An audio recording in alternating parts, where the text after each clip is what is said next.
What's up, everybody? Welcome back to another episode of the Good Anime Palette Podcast. This is episode number 45.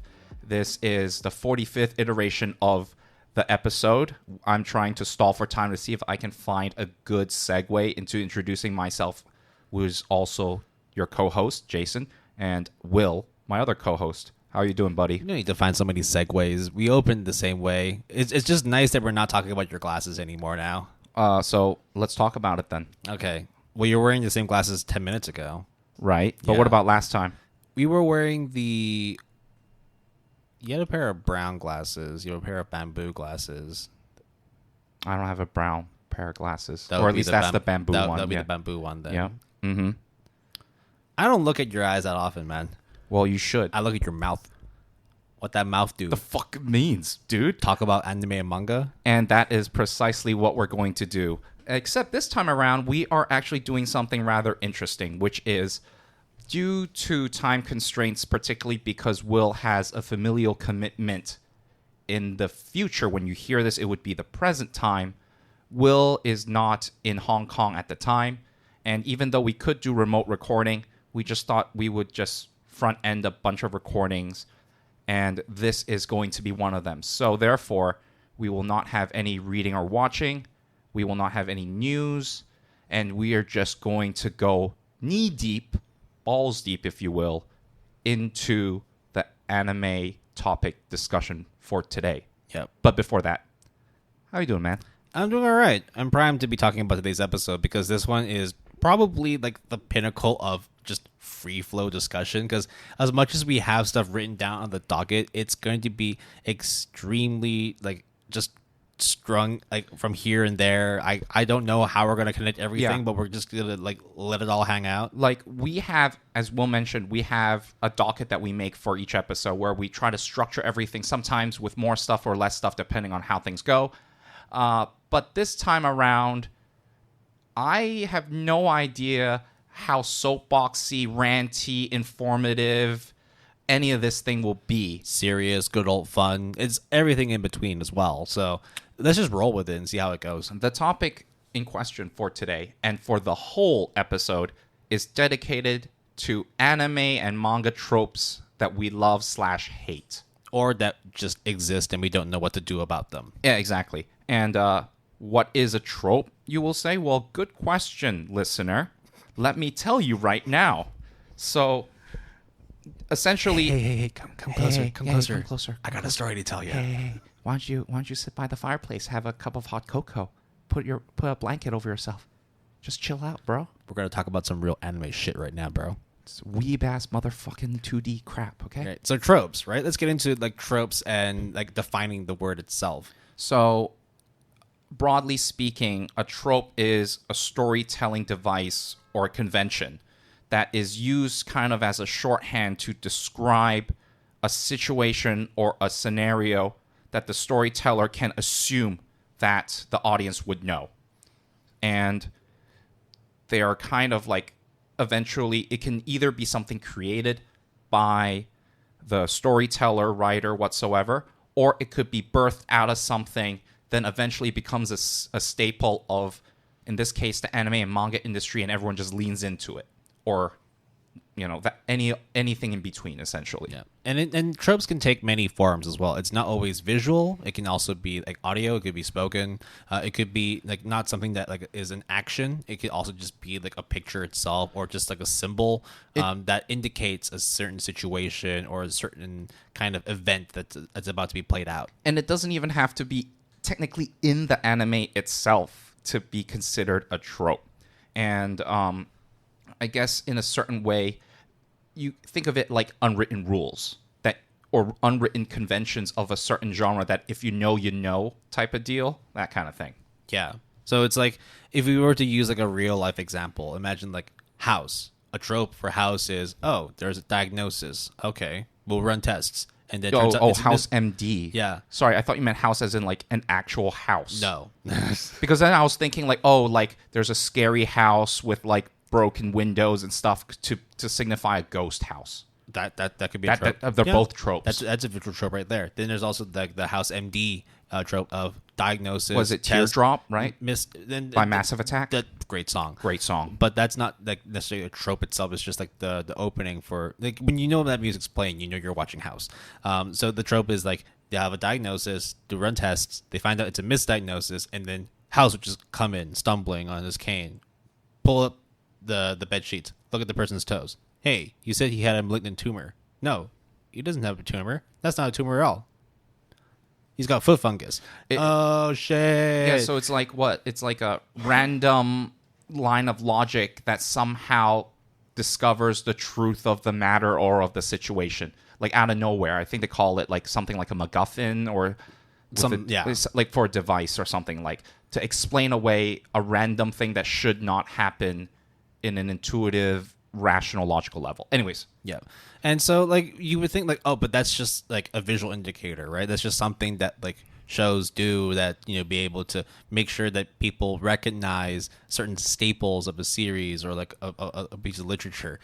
So you might be thinking that it's like, oh, well, there are stories that don't have tropes in it, right? There are stories that just plain as day. Well, hold on to your butts because we're about to blow your motherfucking 2D mind. Right. Before we go into tropes, though, we also so I can't blow their minds yet? Not yet. Shit. It's going to be a delayed reaction, unfortunately. Because we do have some stipulations about this particular topic, because whilst we are talking about tropes, there might be some confusion in terms of the word trope itself, because you might think that, oh, like a certain thing that happens all the time, that's very cliche. Well, tropes and cliches, they might have some similarity, but it's not exactly the same. Yeah, they're intertwined, but I wouldn't say, was it mutually exclusive is the technical term there. And I think another one is like, well, what about trends or kind of conventions that come out of memes or internet culture or the fans of weebdom in this case, rather than something birthed out of the anime themselves. And the way that it applies is the same thing as like cliches, which is not all memes can be tropes, but not all tropes can be memes. And that's the same thing with cliches. So there are similarities, there are connections, but there is this stipulation.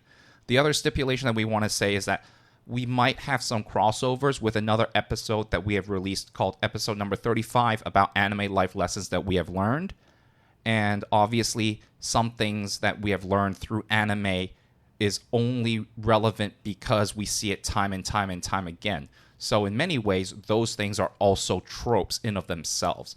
So we'll try our best to not have repeats of those things. There will be some here and there, but it's not going to be a rehash. So it's not like you're going to hear a second take or all of a sudden just hear the same shit different day. So we're trying to make it as unique as possible, as well as making it as anime and manga centric as possible. Yeah, and by anime and manga centric, we fully acknowledge as well that not all tropes are like unique to anime and manga. They do exist prior, like in other forms of media and literature, but we will just try and keep this discussion as anime and manga focused as possible. And let's start with anime tropes that we love, right, Will?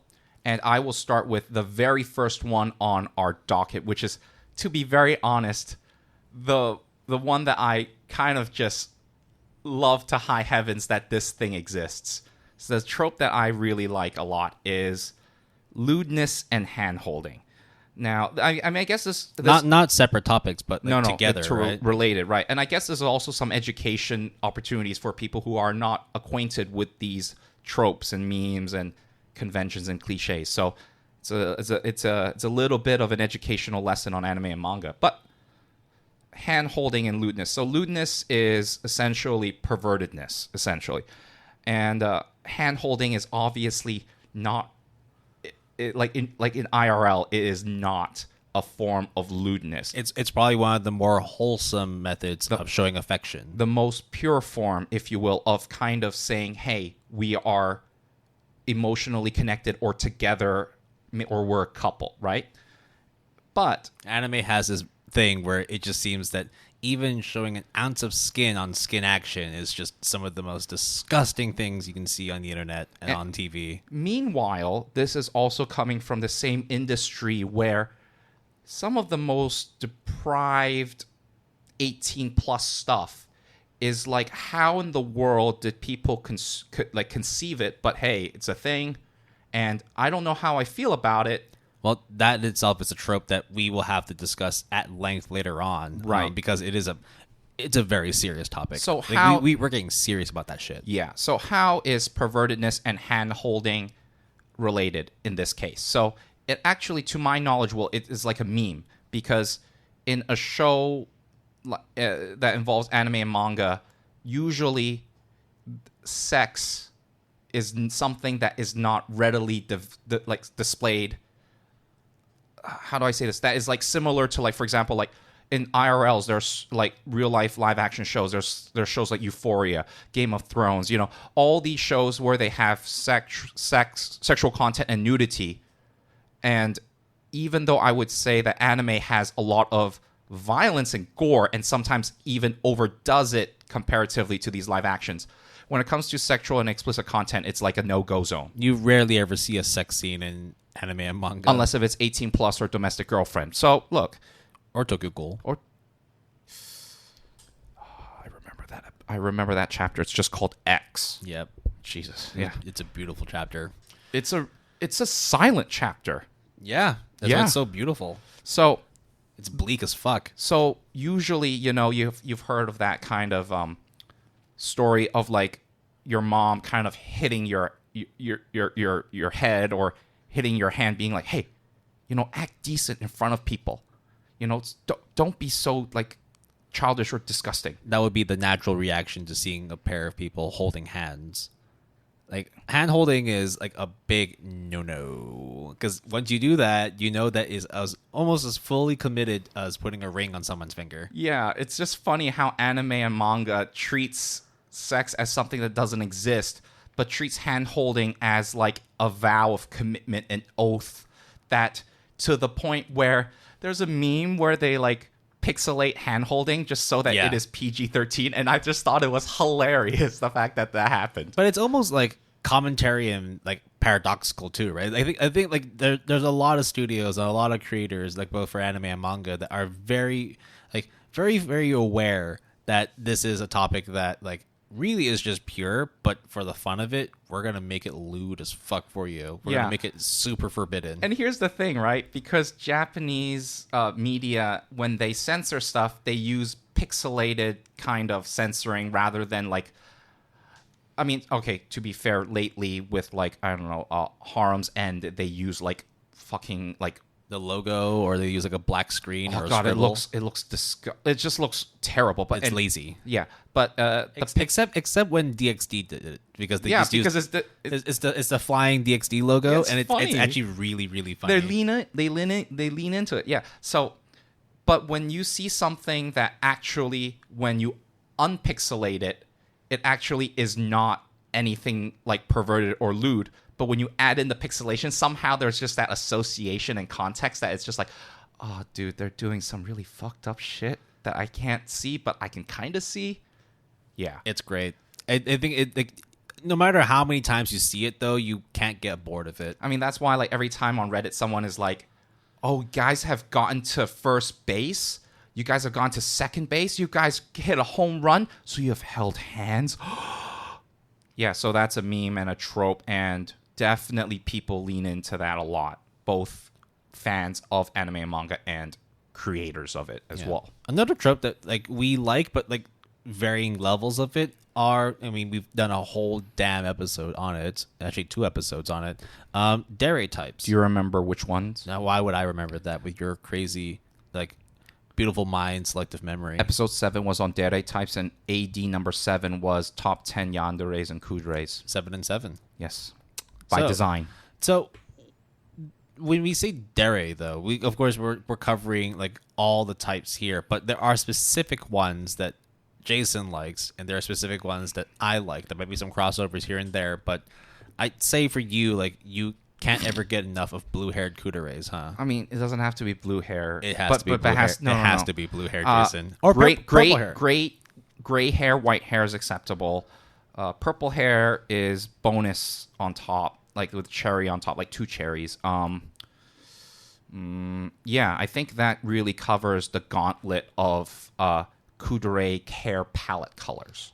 Danderes? Danderes will be brown hair.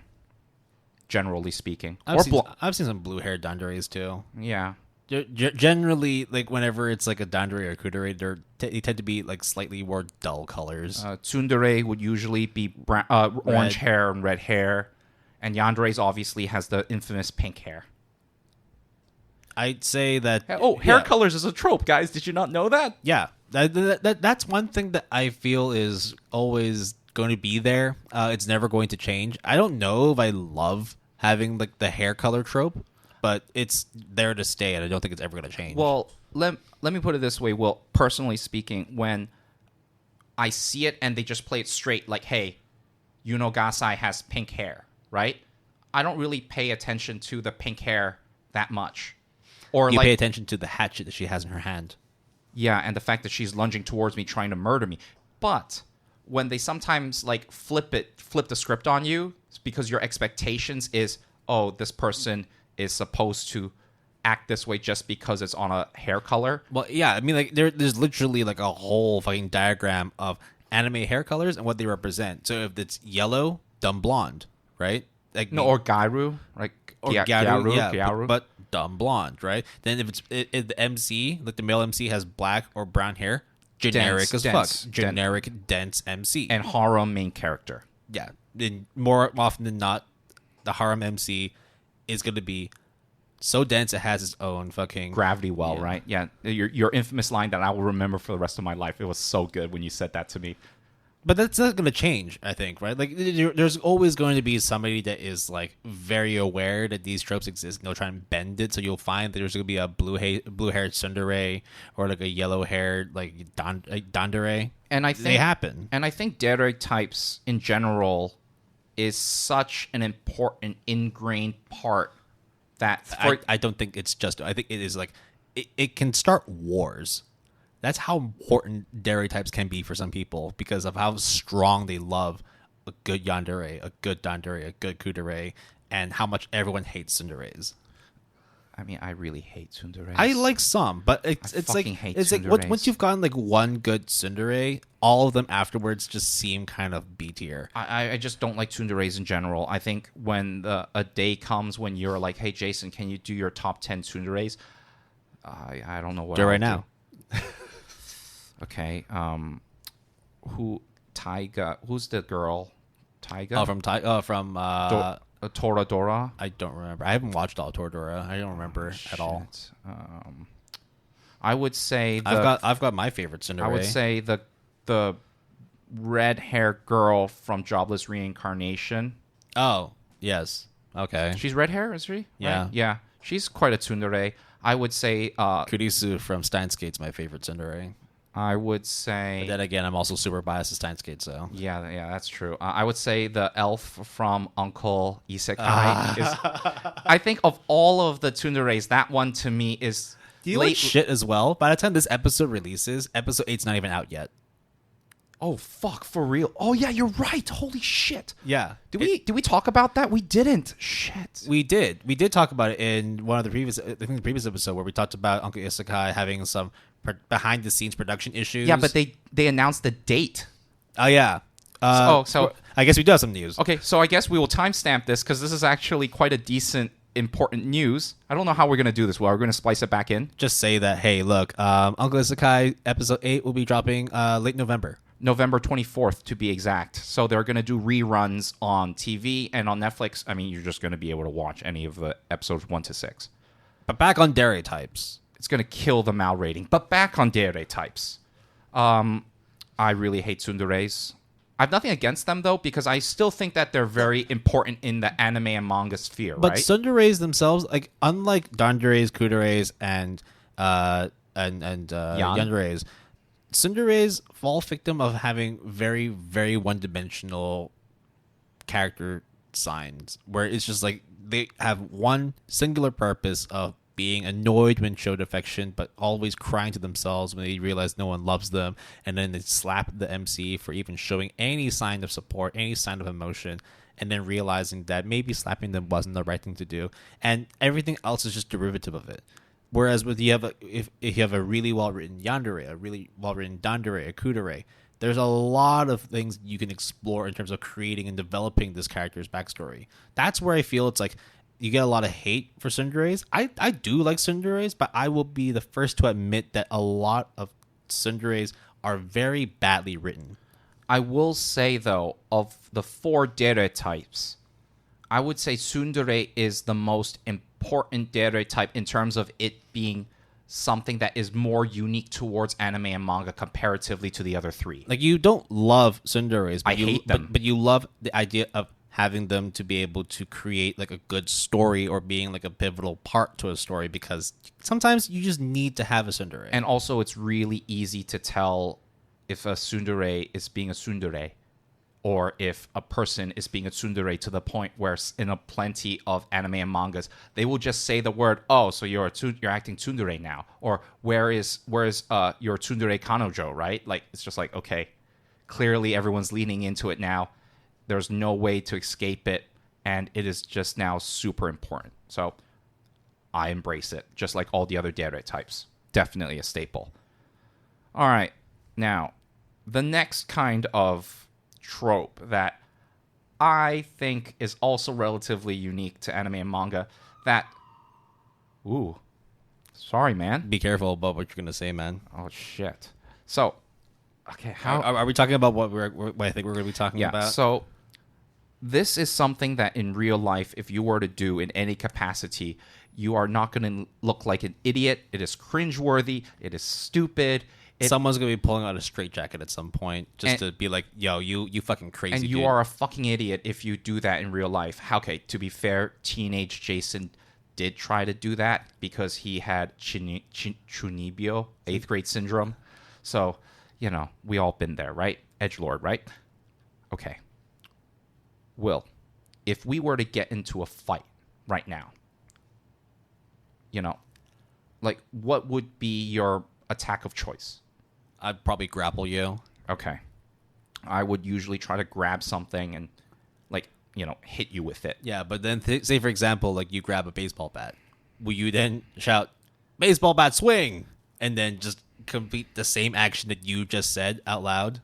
Or if you were to come at me for a grapple, would you then say... Grappling hook! No, Thunderclaw!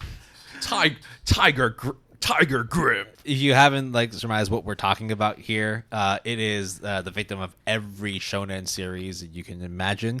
It's shouting out your moves or announcing a special attack, and usually at the top of your lungs. So it's not down to like a specific move. It can also be just explaining a certain like sequence of events that you're doing when you're doing like a certain fighting move. Like, say for example, you're doing a capoeira move, right? Like that breakdancing martial arts. You might be talking about hip swivel and then move into back hook heel. It's like, okay, you're telling the opponent everything you're doing. Or like King of Fighters, or even Street Fighter, or really. Street Fighter, really, like Hadouken. Like, I know Hadouken is a fireball Shoryuken. Shoryuken. Haki Tetsu. I used to remember the full name. Like, it actually was. Yeah. Anyways, Hakimaku Senpya. Oh shit. Okay. Anyways, so yeah, shonens, because they're action oriented, they have fights a lot. And also, to be fair, you do not want to have in most cases not know what is going on. So in order to telegraph what is going on, at least from the manga perspective, you need to use words. And it makes sense. It makes sense. Because that kind of shit makes a series pop. I mean, for example, if Dragon Ball never had Kamehameha, no one would give a fuck about it. But man, that shit is hype. But is it stupid in real life if you were to do that? Absolutely. For example, if I said, I think like in one of our previous episodes, episode 43, when I was talking about the pain arc in Naruto, you're like, what the fuck's the pain arc? But if I said Kagebunshi no Jutsu, you'd be like, oh, I know what the fuck you're talking about. That shit is sick. But like, it's one of those things where like when you hear it, you know, like, oh, it's fucking Naruto time. You know that shit's about to happen, because they do it for every single move they do, and it's not just Naruto. It happens in One Piece. It happens in Bleach. I mean, why do you need to shout Bankai and then say out your sword attack move right afterwards too. Right. You don't need to. You don't need to do that. This is not like the Skyrim Dragon Shout where you have to say like a cast, right? like a cast. No, this is not an incantation because that makes sense, and that is obviously prevalent in all forms of media. But I'm saying something like Battle Blood Blockade. Whenever they do, and I think this is the one example where it is done so well. Where every time Leo, I think. I mean, they don't just shout out their move names. They then have huge imprints on the screen. And the premiere of the second season, they lean into it, and it's really funny what they did because let's just say a bunch of people all do moves at the same time, and there were interference. Let's just say, yeah. Is it ever boring? No. No. Is it ever tiring? No. Do we love all shonen? Not exactly, but we appreciate that it has a place in shonen anime history. Or just anime and manga. Yeah. We're always ready for it. I mean, like, especially whenever you're watching something that is not even shonen, but the characters do it anyway, and you're just like, where the fuck did that come from? That was awesome. And it could just be like something that's like really stupid conjecture or whatever, but I'm always here for it. I'm always down to just see some shonen MC or whatever MC just shouting move attacks and all that. And but I think there's like a YouTube channel where it's very like anime meme centric, and they did like what happens when we use anime moves in real life, kind of like as a skit. Yeah. I forgot. It was a bunch of African American people. It's like something World is the name of the channel. RDC World 1. Yeah, and they do a lot of awesome, funny shit. And that was, I think, one of their first videos that I've watched that I was just like, these guys, they get it. These weebs, they're on the same wavelength as me. They fucking love Naruto. Every single member of the group has an Akatsuki jacket. I think there was one where they did a skit where they were... It's either Anime House or it's another like anime specific episode, because they do a lot of those where it's like crossovers where you have like Gon from Hunter x Hunter, and then you have the guy from Trigun trying to duke it out because someone's trying to take their bathroom time out. There's a lot of like really good skits from them. But enough about them. But is it a tournament arc, Will? Tournament arcs. Ooh. How much time you got? Because however long we want it to be. Because I love me a tournament arc. I love tournament arcs. We loved it to the point where we have an episode dedicated. You remember like this happened like for the episode recording we did for episode 43. You know how I was talking about Yona of the Dawn? Yeah, it's got a tournament arc. Well, yeah. I mean, why wouldn't it have 39 volumes and not a single tournament arc? That's kind of wasted, right? So, like. Even if a lover's tournament arc would make sense too. There's so much love for a good tournament arc. They're so good. Because it's like watching the Olympics but in anime form, and like you're watching all the characters you really love, and it's like you also really love anime, so you put all those three things together. It's just like it's gonna be a fucking good time. Now let me tell you one of the best tournament arcs that I've read, but one of the worst tournament arcs that I've watched, and that's Records of Ragnarok, unfortunately. Is Records of Ragnarok a show and a manga that is like has like these really heavy philosophical ideas, and it really tells a message and really makes you think about the human condition? Nah, fuck none of that. None of that really fucking matters. It's a pitting humans against gods, but which humans against which gods and at what cost, and just the sheer... It's literally the death battle series, but anime. It is so good. It's the manga. If you ever like wonder what actually would have happened if David fought Goliath, well, just watch Records of Ragnarok. There's a lot of David versus Goliath moments in that. Do you think that season 2? Are you even gonna try to watch it? Because I didn't even watch past episode 2 of Records of Ragnarok. No, but you see, the reason why I ask is because you and I both know that season 2 will contain a fight that I think, at least for me, I really like to see. If it's the same studio, then no. It is. Then no. Graphinica, I think, yeah. Goddamn. I'll just continue reading the manga, because the manga's great. But tournament arcs are a staple such that we spent episode 37 talking about it. You can listen to that episode. I mean, like, it's not even just down to just shonen action or even action. Shit. Like, Loot Wars had one of the best tournament arcs. Yakuza Japan had one of the best. I mean, they're non-action tournaments, right? I think so good. I love them. I love me a good tournament arc. It's almost like we did a whole episode about tournament arcs. Anyways, after that, okay. Let's move it a bit from tournaments, right? So, Will, a tournament is usually in a stadium, a coliseum, there's certain settings, right? But what happens when I need to relax? When after I beat down people, I become the champion of the week, of the month, of the year. Gotta cool off, right? I gotta chill out. In which case, there are two places you can go to. Yes, I know. And I'm going to defer to you which of the two we're going to talk about first. Well, if it's on the docket, there's actually three. But we'll talk about the two here, because one of them is also kind of similar in that vein, which is we're going to move away from the Coliseum and go towards the beach. Yeah. So beach episodes is such a serious topic within anime and manga that not only is it put in the same category as tournament arcs in terms of arcs that should appear, but then it involves things like the journey towards the beach arc, which is like getting the swimsuit. That's like a whole episode in of itself. Making sure that you buy a ripe watermelon so you can smash on the beach. Yep. Making sure, check the weather, or like... You have to make sure that the group of friends you bring, one of them doesn't know how to swim, and they're the one that gets into the water. And your ex-girlfriend shows up. And then you always get that one person who doesn't like the beach but decides to go because everyone else is going, and she just looks like she's having, or he or she is having the worst time. They'll usually be sitting beside a tree and reading a book. With an umbrella. Yep. A parasol by the side for sure.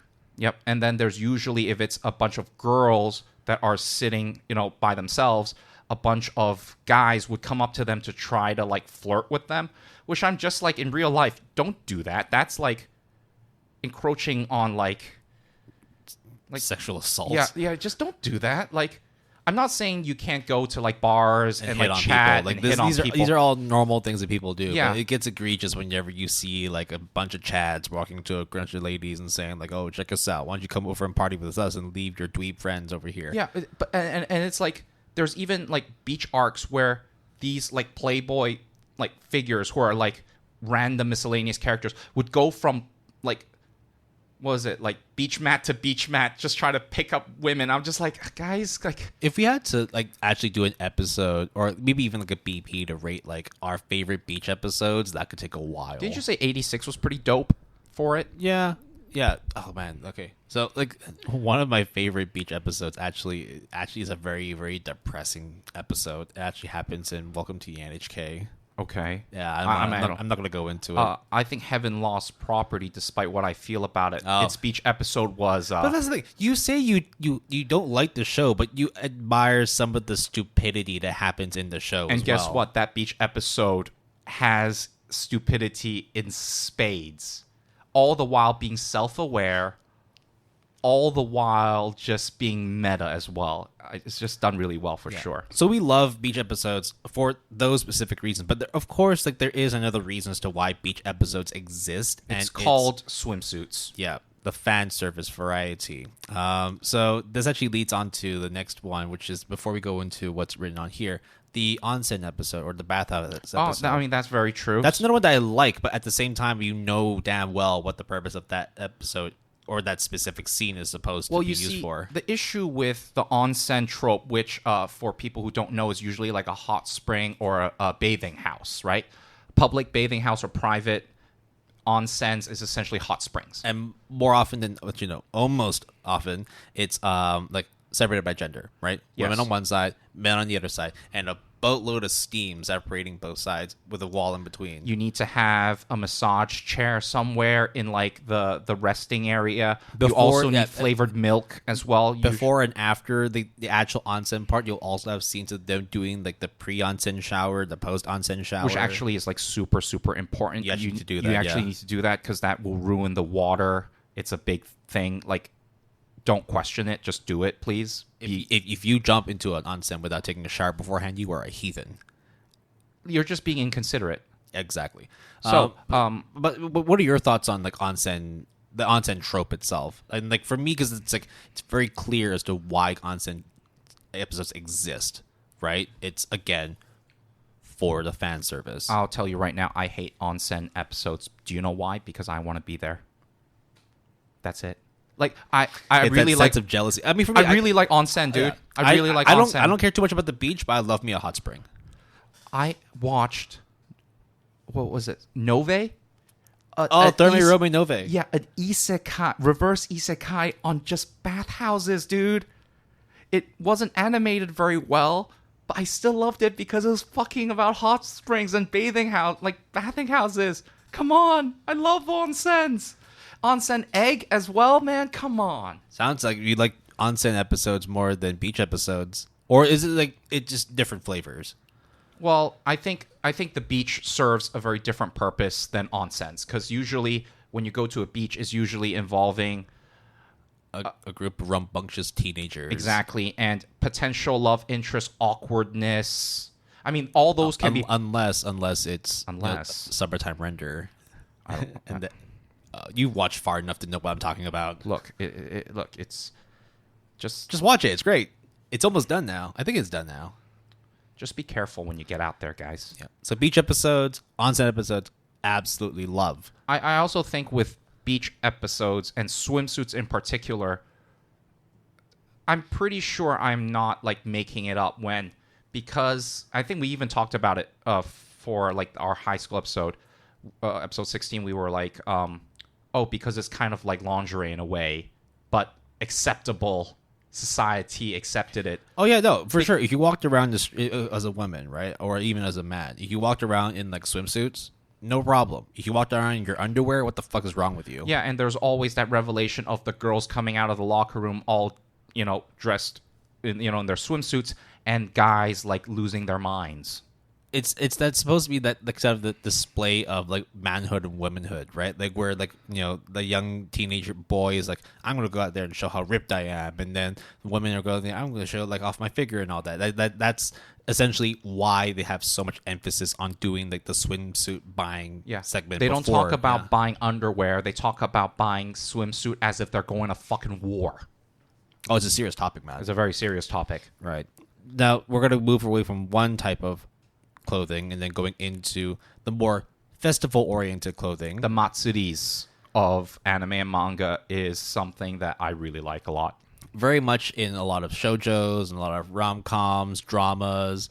I think like almost every single Kyoto Animation production has a matsuri episode. Like, I'm a dude, but I don't understand people's obsession with the nape of a woman's neck when they wear a yukata. I just like the yukata itself. I just like the yukata. It just looks good. But it's the same way of like, why is hand holding so lewd, right? It's in that similar vein. No, because it's fucking perverted, Will. Yes, but the nape of a woman is like the accentuation of their womanhood, right? You can't look at it with bare eyes. Yeah, but like hand holding, you got to put. You're comparing apples and oranges. Hand holding is really perverted, dude. And napes of women, that is another aspect of the lewdness. No, it's only applicable during festivals. Right, yeah. If you just wore like a collared shirt, that wouldn't be a problem. But once absolutely. You put on a kimono, oh, fuck, you're a harlot right there. Exactly. I don't know. No. I do like... Jokes aside, right? I do like takoyakis.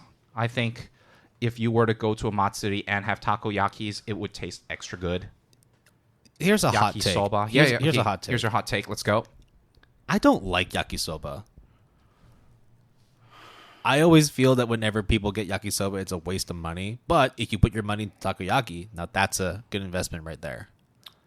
I think you're right, honestly, because yakisoba is just fried soy sauce noodles with like lettuce and carrots and maybe a few strands of meat because you want to save money. With the octopus, the fluffy batter, the takoyaki sauce you put on top of it as well. Plus, just watching them make the takoyakis is kind of like fulfilling in of itself, right?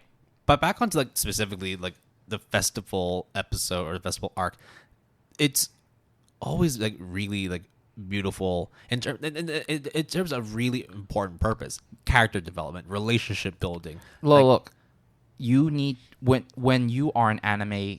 Okay, I need to talk to all my 2D dudes and dudettes out there. Okay, ready? Ready for this PSA? Yeah.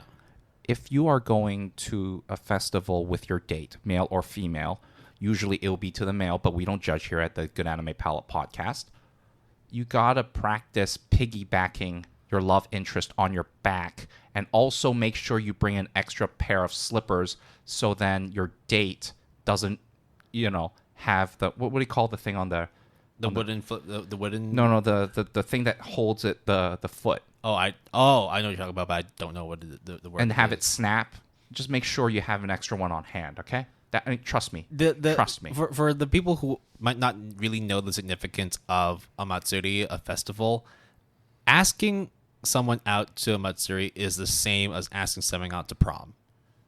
It holds that gravitas. Yeah. It holds that importance in terms of building a relationship. Because first of all, you are going... Theoretically, you can either go as a group or you can go, usually in this case with love interests, one-on-one. And the kimono yukata is seen as a garment that is specifically reserved for festivals or, wedding occasions, just like how swimsuits are specifically mainly reserved for beach episodes, right? So you can only see that type of garment at matsuris for the most part. Furthermore, it is just a very good ambiance because usually matsuris are at night. There's usually a fireworks kind of a segment. And it's a very traditional event as well. Yeah, there's the goldfish kind of... the goldfish fishing is Then always, there's the gun one with the corks, and the string game, that type of thing. Throwing the beanbag. Shaved ice, all of the above. And to be honest, I like grilled squid as well. It's dope. Festival food's good. Festival's great. I like festival food. Oh, God. Okay. I think we may have a few other ones that we love and hate, but there's one that I really, really like. And if you asked me 12 months ago if I ever gave a shit about this type of episode, I would be like, are you out of your mind? I don't give a fuck about what we're talking about here. But over the course of watching a lot more slow iyashike, a lot more rom-coms, a lot more drama-type episodes, a lot more of those series, I've grown to have a pretty strong affinity to the supermarket episode or the grocery store episode. Now, I will be the first to admit, usually nothing happens. It's very banal. It's very boring. Not much goes on. And that's what I like about it. It is the embodiment of an iyashike where you're doing a chore that you don't necessarily like doing, but you're going to spend 10-15 minutes focusing on someone trying to buy discount cabbage or looking to make sure they're able to get the last pack of Wagyu for a barbecue. Otherwise, you're going to go to a party empty-handed, and the sense of panic that the MC has, they're not able to acquire a box of meat to be presentable. One of the first animes that I've ever logged on my anime list is a show that I gave a 6 out of 10. In retrospect, if I were to watch it again, I don't think I would give it that low of a score by at least 2 integers or maybe 1 integer at least. Was it Bento? That is correct. Bento is an anime that really takes grocery shopping discounts for bento boxes to the absolute extreme. And it is, in my memories, quite entertaining. I just think I didn't get it. And therefore, I think there was a kudere there that I was at that time I haven't awoken to the religion yet. So I think I did not care for this kudere very much. Is it worth a rewatch now for you? Or do you think the ship has sailed? I don't know. And you're on to greener pastures now. It's one of those things where, I worry that if I watch it, I will reassess my life. Or why did I, think about what if I watch Bento again after so long when it actually didn't amount to anything at all? That's probably the main fear, where you watch again. It's I was right the first time. There really is nothing else to this. Yeah, why did I spend, hours and hours thinking, maybe I was wrong? I don't want to entertain that thought anymore. But what are your thoughts on the supermarket episode in general?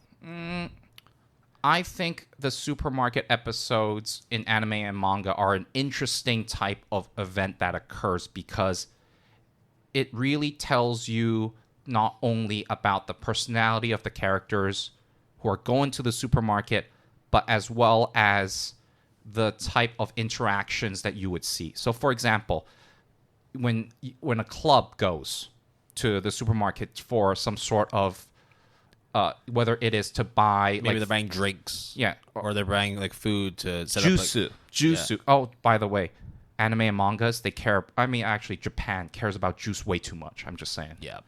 But back to the supermarket, you get the people that like to plan things out, do things accordingly. You get like the ADHD character that really just runs all over the place trying to buy everything left and right. You get the one person who just kind of straddles to the back to talk to the love interest. You get all these different views on which meat is better. You get these things of like, well, do we have money for this? It's ice cream, though. But everyone loves ice cream. Yeah, but we don't have enough money for it. We don't have budget for it, all right? So I guess we can get discount ice cream, but who likes discount ice cream? And then that's when like the real shit happens, when you have two characters fighting over whether they need to get Wagyu or whether they need to get good ice cream. Yeah. I mean, like for me, like when I watched Eurocamp, I love Eurocamp, but the thing I love most about them is when they're getting ready to go to their camping destination, they need to buy food to be able to cook. That's the shit I love the most. When the characters go out, like Nadeshiko and I forgot what the other girl's name is, where they go to the supermarket and they're about to buy food and they realize, oh shit, they're sold out of this type of meat, so we can't make what we wanted to make. Oh, why don't you try using this instead? Oh yeah, we should totally do that. No, I've always done things a certain way. It's just like you said, you definitely start learning more about the demeanor of the characters and how they generally navigate themselves through life. I always never really cared about supermarket episodes. I loathe supermarket runs in general, just because, actually mainly because of the lines. For me, I don't care. I love me a supermarket run. I love 24-hour supermarkets with self-checkouts. There's one right next to here where they have a self-checkout and it's usually empty. Yeah, So that's I'm why pretty happy about also that. because self-checkout is not really a concept in Hong Kong. So No, not really. Yeah. Only recently, actually. But in the West, it's definitely like, Do your I own love thing. it. I right? love it. Lines are long. Go make your own line. I love a good supermarket arc. I don't know. Like it was basically one of the biggest 180s for me, where like I was wondering why the fuck would anybody care about the supermarket arc, and then I started watching. It's like, oh dude, this shit bangs. This is fucking great. I love me a supermarket arc. So we have talked at length about different settings that are anime and manga tropes, but let's go out of your environment and focus on your face, Will. What about it? Let's focus on not facial expressions, Talk about actually. my face? What about my face? It's fucking good looking, bro. Thank you. That is an anime trope in itself. What, the Will facial... If only there was an anime series based on my life. It'll never, it'll never get greenlit. It's called Fairway Paladin. I thought for a minute you're going to say Inashike. No, it's Fairway Paladin I because... become an old, degenerate granddad that just decides to become a you're robot. Will. You're literally the paladin. You're getting raised by like three... Satin the Paladin has no connection to me whatsoever. It is a boring-ass isekai. Oh, there is a second season coming. Oh my god, really?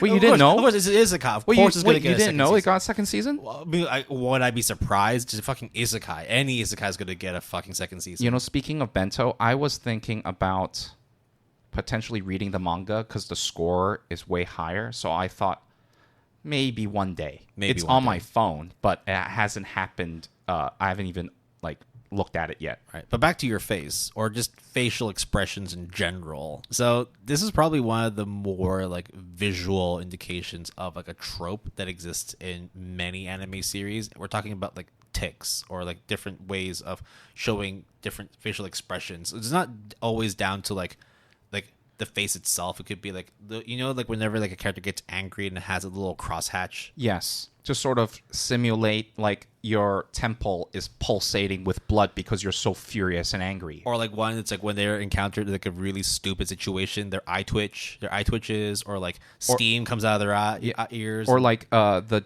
droplet of water that comes from your forehead down. Whenever you're scared or you make a mistake, or it's oh shit, this is about to happen. It's dread, right? And it's just black lines that straight down. Very simple stuff, and it all essentially derived from the fact that with manga, right? You weren't able to voice out anger or pleasure or surprise or shock or whatnot, so you had to use visual representation of it. And what I'm really glad with anime is that they carry over those tropes into the visual form of animation. And I don't really think in real life, in terms of live action, they have that. Not nearly as elaborate as how you would see it in anime and manga. Yeah, and personally, I think one of the other reasons is because you will say then, well, isn't it easy to tell if someone's happy or sad just looking at their facial expression? Yeah, no, it's called exaggeration. Yeah. Oh, no. But not only that, but wise listener, you are technically correct. But how does a kudere express her confusion while also keeping a straight face? Or how does a dense character act more dense, other than just looking all like stone cold? It's that little question mark that pops up in their head. There you or go. Maybe like this is not necessarily a facial tick, but like a crow flying at a distance, shouting "aho, aho." It's like like how there's like the tumbleweed. Yeah, That's like, or the crickets. That is that equivalent of the facial tick. of the facial tick in anime and manga. I mean, things like how all of a sudden things will look in terms of anime proportions to chibi anime proportions to signify a comical situation or a random occurrence type comedic effect, right? Those are, I think, some of the more visual things that right away, I don't even need to know what is being said or the speech bubbles. I would already know, roughly speaking, the kind of general vibe and atmosphere that panel or that event in that anime series is trying to portray. Yeah, on the opposite end of like when you're using the chibi form to show a comical situation, like the parts where like a character is really angry and it has that really focused like facial where they're looking down at you and it's like dark shadings and all that. It's almost like Attack on Titan-esque, like to show pure anger. Those are the kind of things where like you don't really see in live action because of the fact that there is limitations to how your face can move, whereas in animation, like specifically anime and manga, you can do a lot to really accentuate and exaggerate character emotions. Well, another one is like the lightning bolt in the background. Yep. To signify shock, like literally also and metaphorically speaking. But Will, I just remember something that I think you would agree. In terms of visual indications, I think anime and manga does something in regards to speed so well, especially in manga where like it is technically static. So when you're trying to indicate, oh, someone gets their head sliced off real fast, it is conveyed in such a way that is just very satisfying. Or like, oh, this person's about to go into hyperdrive and is going to like, I mean, what was it? Redline. When they try to convey speed, Yeah. it is done such an exaggerated, unrealistic way, but it has that literal kinetic energy, that kind of upbeat, like adrenaline pumping moment that you just know this is going to be bumping. And that's not to say that it doesn't exist in live action, right? I mean, Fast and the Furious, it's just right? It's easier and more exaggerated in anime and manga because they have to do it. And also with artistic kind of liberties, you can make it so things look different even though it's conveying the same thing. So I like the way that anime conveys speed. Yeah, I think that covers quite a lot of the anime tropes that we love. A lot, actually. Don't worry, though. There's also a lot of other tropes we're going to cover. Unfortunately, these are ones that we don't necessarily like or maybe even hate. And then there's going to be some that we're kind of just still on the fence, or maybe we just don't have much of an opinion on, but we want to talk about it because it's still a prevalent trope that we have to address. So, yeah, I think it might be a good time to... Well, let's... No break. You want to go? Go straight into it? All gas, no brakes. Let's go. Okay, sure. All right. Full throttle into this motherfucker. Let's go. Pedal to the metal. Okay. So, Anime tropes we fucking hate, bro. do you want to? I mean, you already talked about the first one. Do you want to go more into why you don't like it? What, tsunderes? Yeah. Because they are abuse. Done. Good. Okay. Moving on to the next trope that we love, or we hate, or we feel strongly against, and we kind of feel that there's got to be a point where it stops. How about that? Let's put that in the question mark territory for now, because I actually feel like it's not like it plays out as well in a comedic sense, but then it's not like I hate or love it as much as I don't know what to do with it. So why don't let's table that discussion? You know, if it's all right with you, we'll go into that one later. Then. Yeah, for sure. So in the love section, we talked about how we really like it when shonen characters or just characters in general like shout out like moves or attacks or just sort of explain what they're doing in a fight sequence. On the opposite side of the spectrum, on the other hand, though, and a lot of shonen series fall victim of this, we're talking about the last minute power scaling of certain characters that just happens out of nowhere to be able to beat adversity, aka Bleach syndrome. Yeah, Bleach is extremely infamous for kind of doing this one note thing constantly. The nonstop get out of jail free card, right? Like that's also one of the reasons why I kind of just stopped caring about Bleach. Now, to sort of like really like explain what we're talking about here, we're talking about when any sort of like superhero show, any sort of like shonen action, or even just action in general, there's always like a group or even just like a lone fighter that's trying to go from one place to another, and you have to defeat obstacles along the way, and those obstacles usually come in the form of adversaries, of enemies, and those enemies get progressively stronger and stronger and stronger. So what does the character do? Well, usually they'll have like training arcs, they'll have like side battles to gain more experience, and then they'll meet the main adversary of that specific arc. Quick thing, I do like training arcs in general because you just see progression and you see how different training regiments occur. I'm okay with them. They're not like a love, but they're definitely something I can appreciate.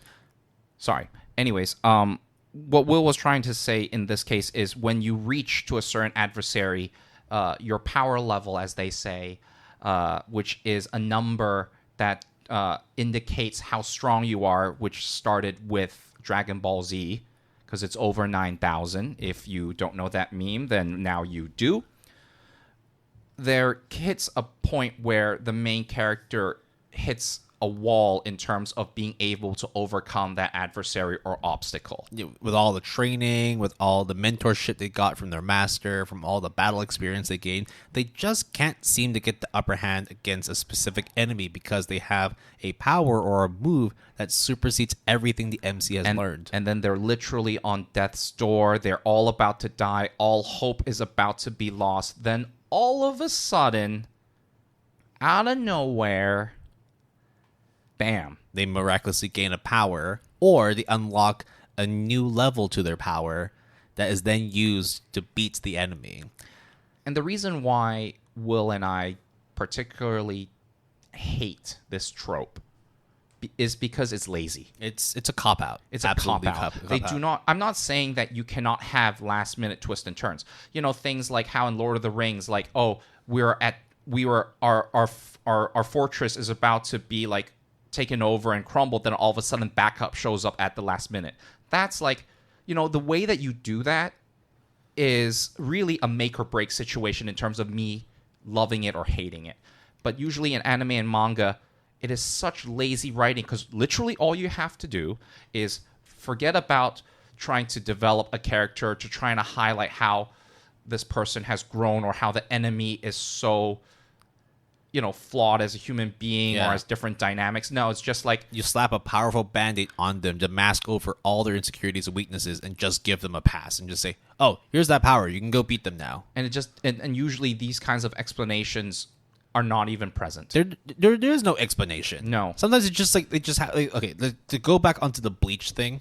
Oh, all of a sudden Ichigo with his Shinigami powers can't beat a hollow. So what happens? He becomes a hollow. You wear the hollow mask. Oh, you can't control it for, I don't know, I think there was one where he can't use his powers for a certain... Otherwise, the hollow would take over him and all that. But guess what? That rule that we have established for like fucking forever, then all of a sudden at the last moment doesn't matter anymore because he's the main character. So, of course, it doesn't Next matter. arc comes up. Oh, the Ironcar are here. Oh, the Ironcar are much more powerful than hollows. What's going to happen? He's going to get Ironcar powers. How? Oh, it doesn't matter. He's the main character. Plot armor. He's going to be able to obtain and defeat the enemy with the specific power. Okay. And afterwards, what happens next? Well, he needs to fight other people, but he uses a sword, and he can't really do much in terms of distance fighting. Oh, doesn't he have a Quincy on his team? Like an archer of the mystical type? Oh, why don't we give him Quincy powers? Oh, and just so that we're clear, this bow and arrow type archer person, we need to make sure to highlight the fact that his eyesight is bad, so we decide to give him glasses.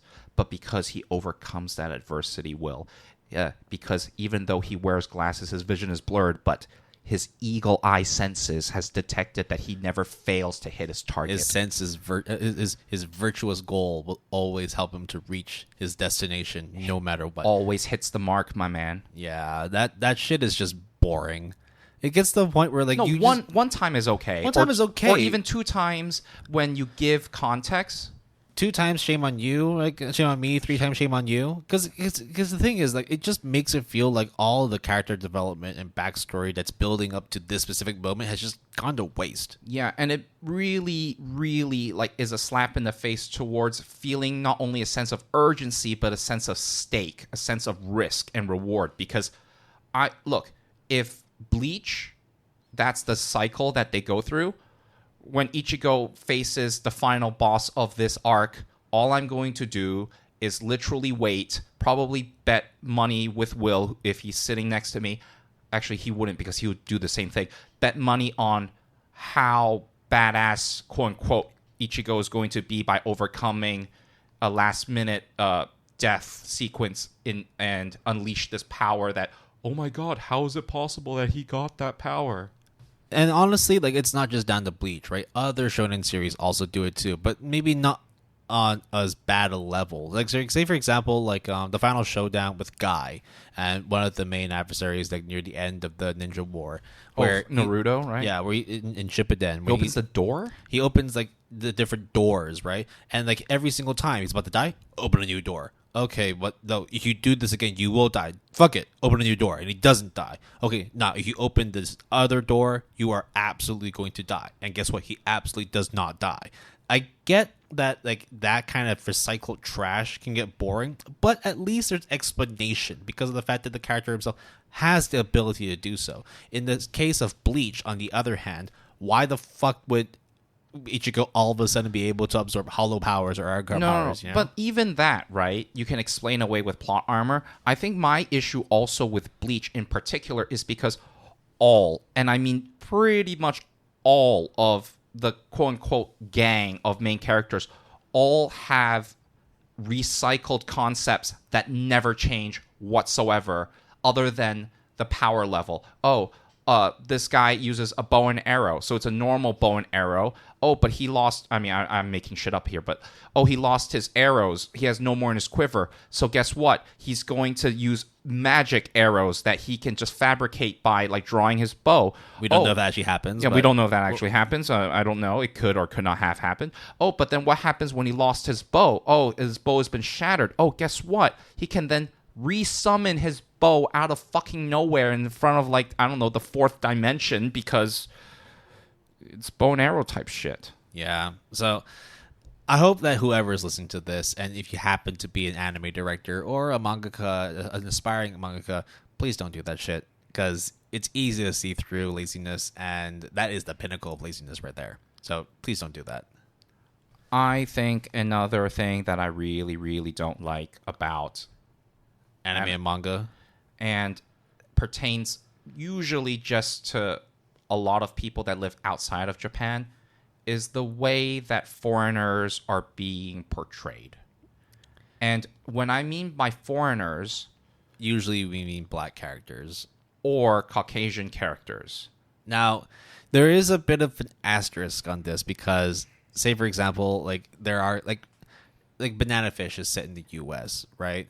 And there's going to be characters that have English names and whatnot, and then of course with Great Pretender, you'll have characters of an international background, and whenever they speak English, you're not going to be expecting to get a Western voice actor to do the voices. You're going to get a Japanese voice actor to do that, the English.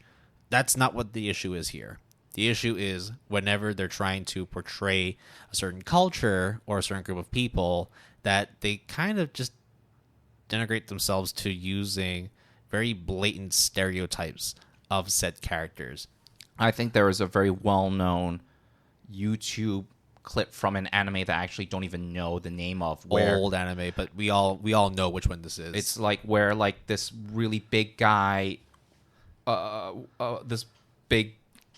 It's a big black guy that just starts talking to this Japanese anime character because he's doing something with his pocket, and all of a sudden he starts talking to them. But he's not talking in like normal English. They make it very heavily like emphasized urban English. Like it's and a lot of like misuse of African American vernacular English as well. It is real bad, real cringy. It gets to the point where like this is no longer just like regular voice acting and script writing. It actually gets kind of racist. Not kind of. It is racist. It's pretty racist. The other thing that is...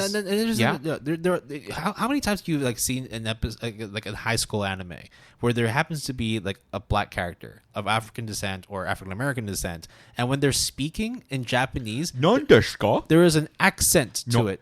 Yeah, like you're talking in a way that I know you're trying to sort of say that you are, I think, you're trying to say that you are a foreigner without saying that you're a foreigner. Fine. Look, but this is the part where I'm a bit like unsure, which is I don't think it's a good thing to do that, but I also am not entirely sure how else to convey it other than, for example, a name, which even technically doesn't actually say if you're from Japan or not, or from a foreign country. You could be born and raised, and then there are even mangas and animes where they specifically say, yo, this blonde-haired girl from Nisekoi, she actually speaks better Japanese than English. So, joke's on you, stereotype guy. Yeah, but even then, it's like stereotypes are born out of like racist connotations to begin with, and so it's kind of inexcusable, especially in this day and age where we still have characters that are not of Japanese descent portrayed in anime and manga, but have like very clearly like foreigner voice acting or foreigner-esque kind of aesthetics to them. And it's... Will, I can't believe I'm about to say what I'm about to say, but are you ready? Go for it. In terms of African-American representation, I thought Yasuke was okay. Because it was true to its roots. Yes. Right? That's one thing that, like... Because not only is it based off of a real-life historical event and figure, but also because LaShawn Thomas knows, like, how not to do it and how to portray it in a way that is respectful on both sides. And I think Yasuke did okay. Did fine. Basically, wasn't an issue. Yeah. But there are many series. I mean, look, remember the Black Russian sushi guy from Dere? But hear me out with that guy, right? He's a great character. It's a great character, but nonetheless, very racist. But nonetheless, again, that it still applies. No, not saying that the character is racist, but the portrayal, because his lip shape is just like, guys, like, don't do that, like, please. No. Yeah, there's gonna be people who are like, oh, what about that white girl from Asobi Asobase, where she's like, full on American, or like, but she like Olivia. Olivia, but like she doesn't speak a word of English. She speaks very, very like fluent Japanese. Isn't that a good representation of foreign interest? but to be fair, like when she tries to pretend that she knows English when she doesn't, I thought was pretty funny too. Right, and the purpose of that is like, of course, purely comedic value. And I get that there's always going to be someone that says, well, like the purpose of this character doing this is for this, X, Y, and Z, A, B, C, 1, 2, 3. But it's like, even then, it's like, at that point, we're just clutching at straws. In addition, so going off of your nationality or your ethnicity, let's talk about your sexual orientation about traps. Oh, the fact that we're going there. Yeah. I just realized that. Like, we're going off script here, but like, I just realized that, like, the fact that we call it traps is like so for those who are unaware, traps is usually a vernacular to describe someone who is either a cross-dresser or a transsexual person, whether pre-op, post-op, it depends obviously on the portrayal, but it's called a trap because usually it leads to misunderstandings, so you're purposely trying to trap the other person in a position that is compromising or a situation that is controversial. And through the use of your sexuality portrayal. Yes, and also due to your high-pitched tone, and also because they literally call this trope traps. And it's gotten to the point where I think on Reddit, the subreddit of anime, they banned the word traps, and it caused such a huge stir on both sides that, like, it was just a massive, like, thing when it shouldn't be a thing. Well, in essence, it's still derogatory. Very. And you could say that, hey, that kind of labeling was present like X years ago when people didn't know that much better, or are less progressive. So fine, right? We're not like arguing against the idea of having like transsexuals or cross-dressers in anime or manga or even in any form of media. That's not the point of this conversation. But when you're in Gurren Lagann and in the beginning, at least, you were set as comic relief. And of course, towards the end, he actually, the person that I'm talking about, becomes more of a full-blown actual character. But for a while, it was just like, oh, look at me being all flamboyant and basically being the gay guy. And that was it. And I'm just like, why? I mean, there's so many instances of like cross-dressers and transsexuals in anime and manga. I mean, like there's Crush from ReZero. Yeah, I mean, I think there's also, one of the maids from Blend S. What was it? Episode 43, when we talk about revenge. Hakata Tonkatsu Ramens. Yeah. One of the main characters is a dude, but he just dresses up as a high school girl. And to be fair, I think that's one of the more good portrayals because first of all, people like question him, and he's like, I want to dress the way I want to fucking dress. Also, it helps out in my assassin business because it gets me in places. Same way with Princess Jellyfish as well. Yeah, like when I don't need you to, if you explain it, or sometimes even don't pay that much mind to it, if that's just your artistic decision to a certain degree, I think that is valid. I think it's because of the fact that like there are groups of people, and I'm not naming anybody here. I'm not like saying whatever you think is right or wrong, but it's of course like the egregious sexualization of a sexuality type. I mean, just look at Steins Gate at that Christmas party, God right? Damn, I love Steins Gate, and that character themselves is a really, really good character. The black shirted character you're talking about. I'll just be upfront. Like, I don't swing that way, but you should watch Steins Gate. Yeah, man. Steins Gate is so good. The other one that I can think of, let me see, is a Fate Stay Grand or FGO. Pink-haired person. I know what you're talking about. And that one actually is a very interesting one because there seems to be two camps where they call it a trap, and then the other camp is like they really dig the character and they dig the fact that the character is a crossdresser or transgender person, and it's just this weird thing of like I don't know. I just feel like I think it's 2022. We should do better. Again, we're not like vilifying transgenders, transsexuals, crossdressers, whatever it is. We are essentially noting that there comes a time when using derogatory like naming like staples like trap, we're tool for that shit now. Yeah. So other than mentioning this trope exists and Will and I don't like it at all, I don't think you will hear us say that using it in that context ever. But yeah, that's my stance on that thing. Yeah. Shall we move on to another one that is of the body, of the soul? But is it of the mind? Yeah, okay. What is it, Will? You like big tits? I like oppai. Yeah. You like big ass? You like panties?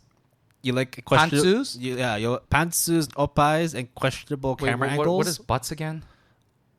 Oh. Okay, anyways, go on. So this is one where like I'm kind of on the fence, but in certain cases I extremely hate, which is the over sexualization of female characters and the extreme lewdness in situations that don't call for it. So I will say, for example, like Kobayashi's Dragon Maid, I have a really big problem with the lewdness of certain characters in that series. You know damn well who I'm talking about.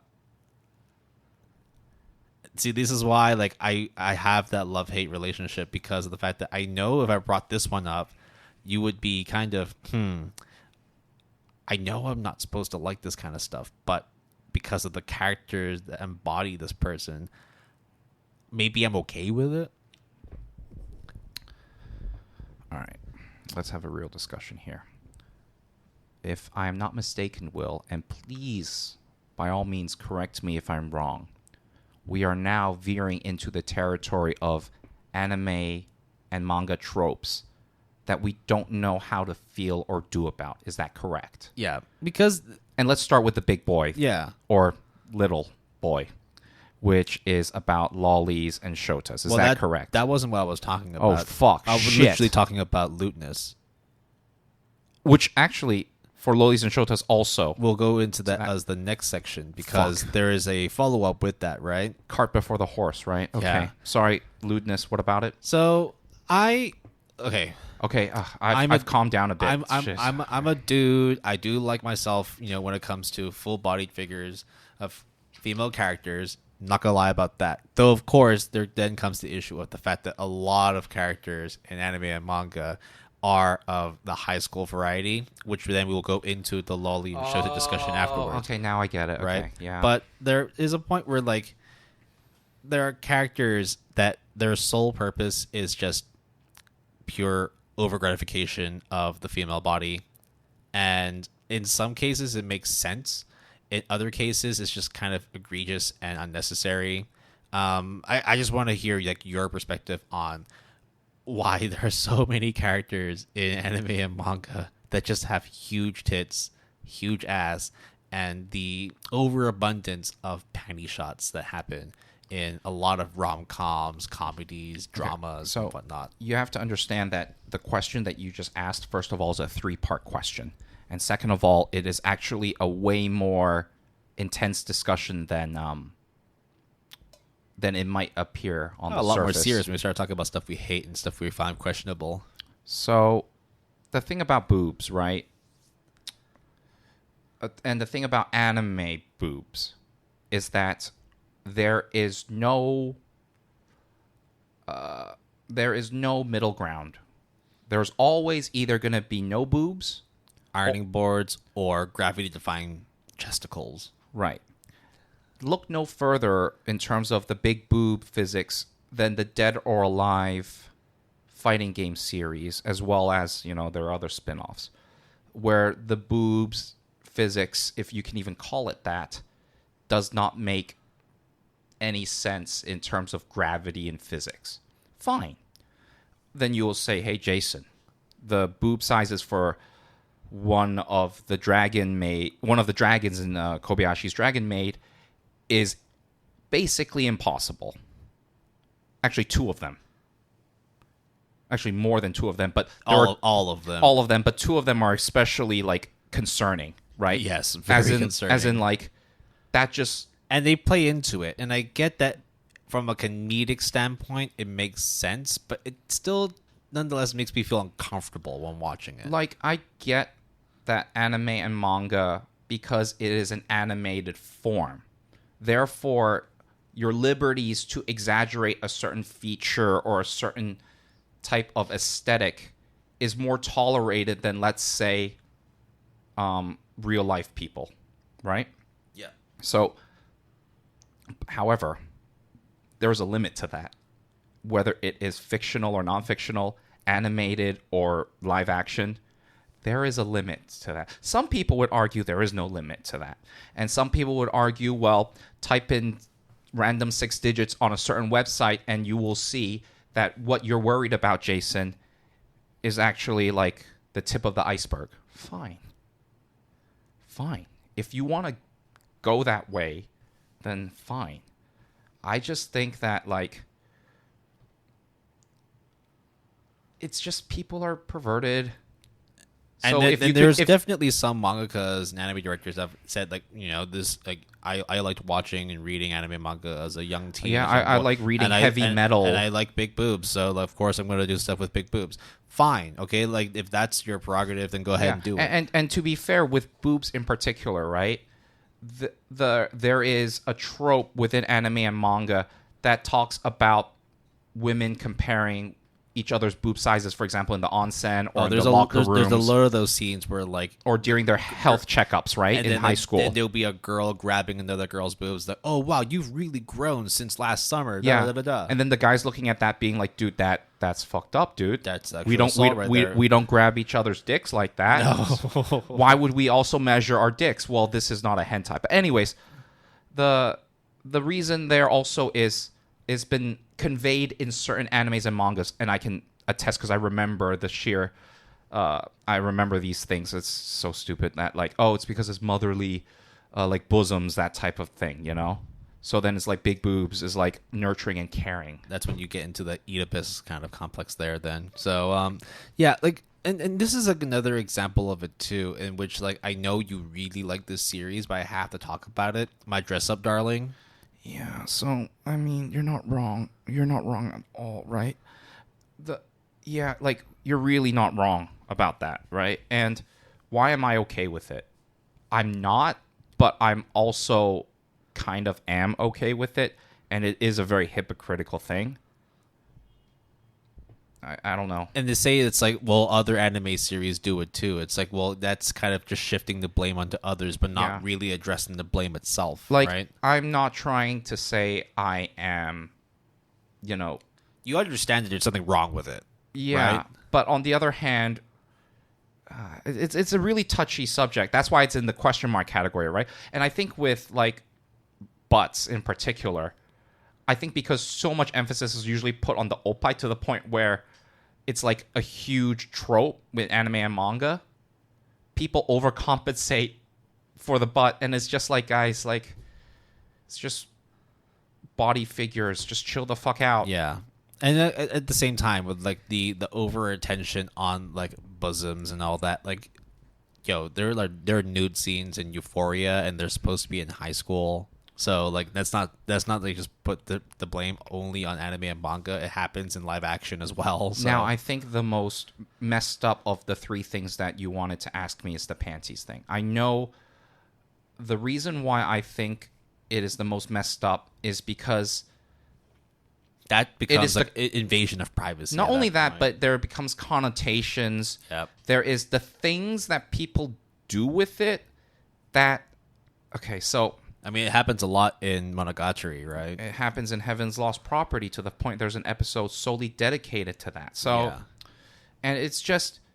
Or like the fact that taking someone's undergarments is like really fucked up already, especially if it's without their permission, because usually these types of events happen either through misunderstanding or without the person's consent. Like real criminal activity kind of thing. But then you get that extra layer of like, when you get the undergarment, what do you do with it? And trust me when I say it is not what you think it is, because they do something in many ways I think is more fucked up, because any reasonable, sane person would not even think about doing that. At least not the first thing.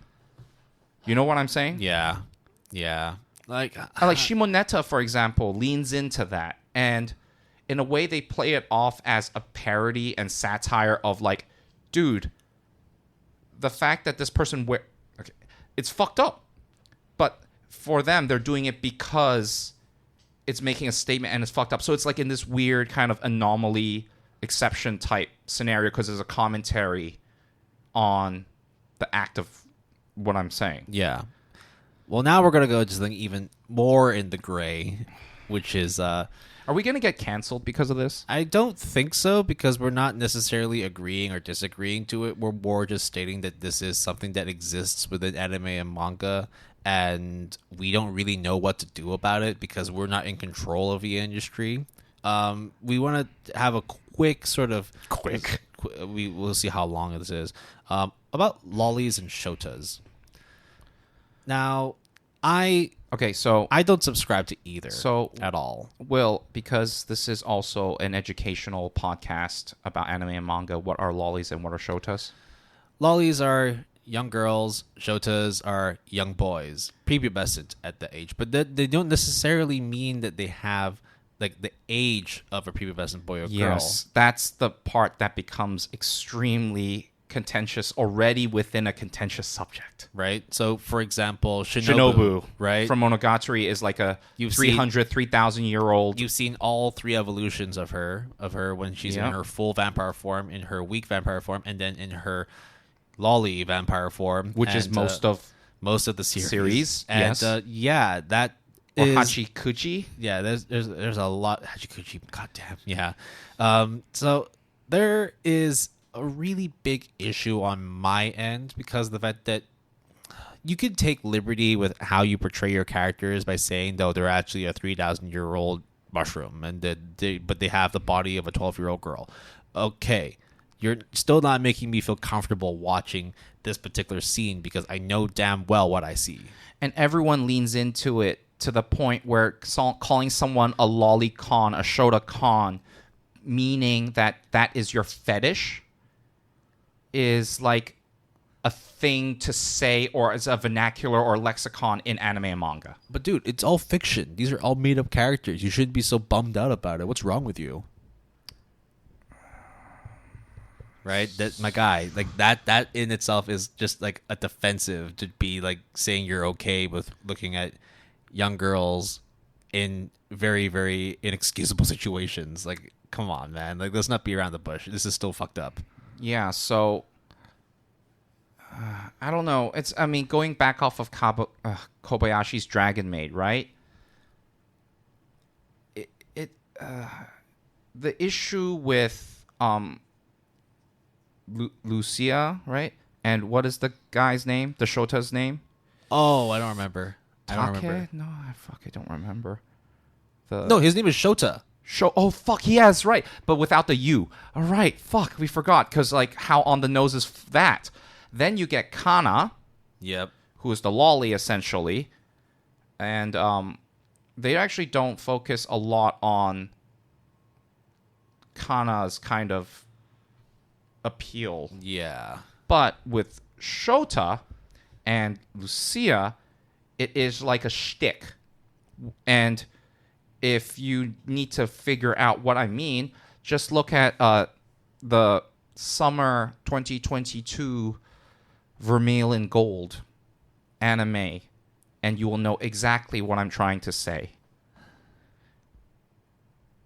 Yeah. It's a really great area, but I'm already on the side where, like, I'm not comfortable with seeing a lot of this shit. It's hard because of the fact that there's a lot of anime series that have that kind of questionable age of main characters. Yeah. Because, look, most shows are geared towards teenagers, therefore they're going to have high school or teenage kind of ages for these characters. And most are geared towards dudes. So that's at least for the time being, right? That's unfortunately that's just how it is. We have no control with it whatsoever. And I'll be very honest, Shinobu is my favorite character in all of Monogatari, and I think Shinobu, the character, is written in a very very like complex, really like amazing way, and I really love that character to death. On the other hand, though, like, I don't know, like Toradora, the loli there, is literally a loli. She's like half the height of every single person under the sun. But she's like a high school girl, which technically in the pantheon of anime and manga is less egregious than, like, let's say middle school. But even then, right? Like, fuck. Yeah, it's still a problem. I don't know what else to say other than, unfortunately, I don't think this will ever disappear from anime and manga. If you're into it, well, look, just don't come near me. Oh, no, okay, look, just you do you, okay? But just make sure you don't. All right. Let's change up the tone a little bit and go into something that we are very, very well aware of in terms of its length and its absurdity. Well, how the fuck are we going to able to talk about anime without mentioning isekais and light novels or visual novels won't, some visual novels do have long ass names, and manga adaptations of light novels. What I'm referring to is long ass titles in anime and manga. So let's talk about something a bit like chippier, so to speak. Having long ass titles that explain the premise of your show as the title of your show has become kind of a trope in of itself, such that even though it has nothing to do with the anime, as in like the title has no impact on the anime, having that long ass title is now like a thing. I mean, here's a couple What of is the examples. farm one called? The farm isekai one called? Oh, I think it might be in this list. I have a bunch of long light novel, manga, and anime names. All right. I've been killing slimes for 300 years and maxed out my level. What's the premise of the story? Exactly what you just said. It's also called Slime 300. That's why, like we talked about it with our isekai episodes, that's why there are short forms of these shows, just so that people can just say it fast. Cautious hero. The hero is overpowered but overly cautious. Right. Oh, no shit, right? Yeah. Okay. Trapped in a dating sim, the world of atomic games is tough for mobs. Suppose a kid from the last dungeon boonies moved to a starter town. Wait, Will, every show that you have mentioned, I have at least watched to some capacity. Holy shit. World end. What do you do at the end of the world? Are you busy? Will you save us? Oh, I remember that one. I'm a behemoth, an S-ranked That one's a good monster. show, too. Yeah. I'm a behemoth, an S-ranked monster, but mistaken for a cat. I live as an That's elf a girl's manga. pet. That's a manga. I've read it. And then the craziest one, which, if we had read it, we could have done for our fashion episode. Sober her, strip her, change her clothes. She screwed up her high school debut and became a shut-in, so I've ended up coordinating her youth. It's about sewing. It's an edgy light novel series about how a boy wants to, pursue his desire for fashion. Hey, fictional boy, you go pursue your passion. Don't strip her, though. But yeah, don't do that. And second of all, try to talk to your your real life creator and tell him or her to chill the fuck out with these light novel titles, all right? But the thing is, though, right? Whenever we look up any sort of anime adaptation updates or look up new things that are like in the zeitgeist of anime and manga and light novels, sometimes we read out a light novel title or just a long ass title in general, and we chuckle, we laugh. Like we do have a good time reading them, but I feel at some point it's just this norm is not something I'm going to be subscribing to because it just gets tiring after a while. Yeah, I don't think it will go away in the near future, maybe in the far future. But it's really an anime manga specific type of trope or problem or circumstance that I don't really see anywhere else, or when they do it as like a one-off or intentionally do it rather than it being the norm, right? Like obviously there are movies with long-ass titles. Obviously there are books with long-ass titles that sometimes are like tongue-in-cheek about making it sound like an isekai novel title, but it's so stupid. And it just feels boring because it to me, and It also feels lazy, to be exactly honest. it shows like a lack of creativity Because all you're doing is copy and pasting your premise as a title, and maybe it was funny and innovative the first person. Can you imagine who did it. like if I said this, I touched a radioactive rock and now I can't fit in my pants anymore. Hulk, that's it. But why would you? One clearly it just tells you what the fuck the story's about, and the other one is just the character and what they go through. Half the world has been shredded to bits, but we have decided to band together to fight against the bad villain. The Avengers. Part 1 of 6. Our master plan had failed. It would be like Alpha EX version. And then the last arc will be called Last Round. See, that's what it is, right? Like, I like it when people just come up with creative titles of their series, especially sometimes whenever they come up with a title that has nothing to do with the series, but when you watch it, it's like, I remember that name, right? Like Platinum End. Okay, why is it called Platinum End? I guess you'll have to find out, right? Perfect Blue. I'll have to figure out what the fuck Perfect Blue means. Uzumaki, right? Like Uzumaki in itself, yes, it literally means spiral, and a lot of the stuff in Uzumaki is about spirals, but at least it's not saying like this town is crawling with circular drawings. I have no idea what to do and what I'm going to have to find out. But all day, all night, I have to live with curses brewing around me. That I would not read that. So shifting to video games real quick, the only time that I saw something that riffs off of that type of titling stupidity is Dead Rising.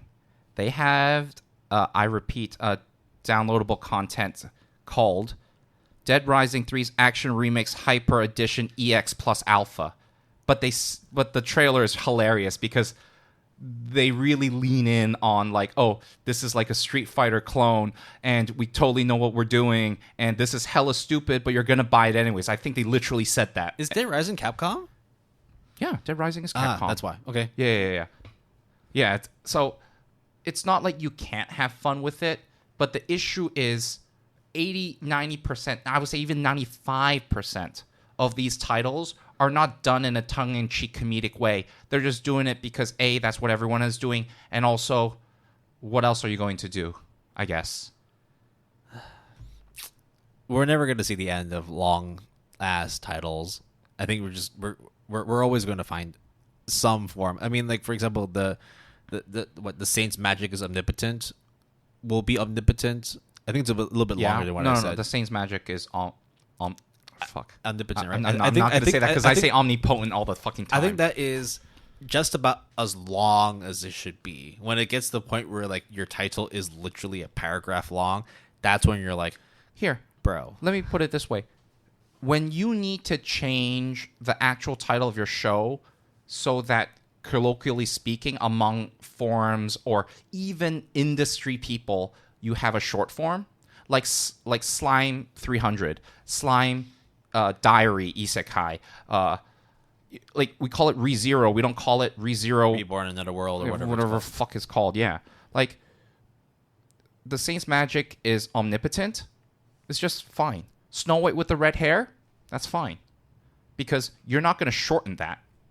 You might say Snow White red hair, I guess, but even then, that's a bit understandable in terms of like, fine, I'll just let it slide. But like, what was it, like the 300 slime max level bullshit, blah blah blah, or Bonfuri? What I maxed out my defense and I'm like coasting. Something like fucking, I don't know. But the show's kind of decent. The show's kind of decent, but like we call it Bonfuri. We don't call it, or we call it max defense isekai. We don't call it whatever it's called. Yeah. Because no one in their right minds would do that. Unless you're like a very select group of 420, 69 IQ, 360 no scope. Naruto run XXX. Yeah. Or if you're the title screen to show the title card, right? That, I guess, or like trailers. You just use that as a title card. The whole title would just take up the whole screen, and at that point, you're just like, okay, well, I'm just clapping because I feel sorry for you. Like I can't subscribe to it anymore. Now, I do want to pose one thing that I'm kind of on the fence about, and I kind of want to hear your perspective on it as well. And this is like mostly pertaining to harems and rom-coms. With very, very, very dense central main characters. We talked about this. Yeah. But, like, again, I don't... Wait, should we save this for the harem episode?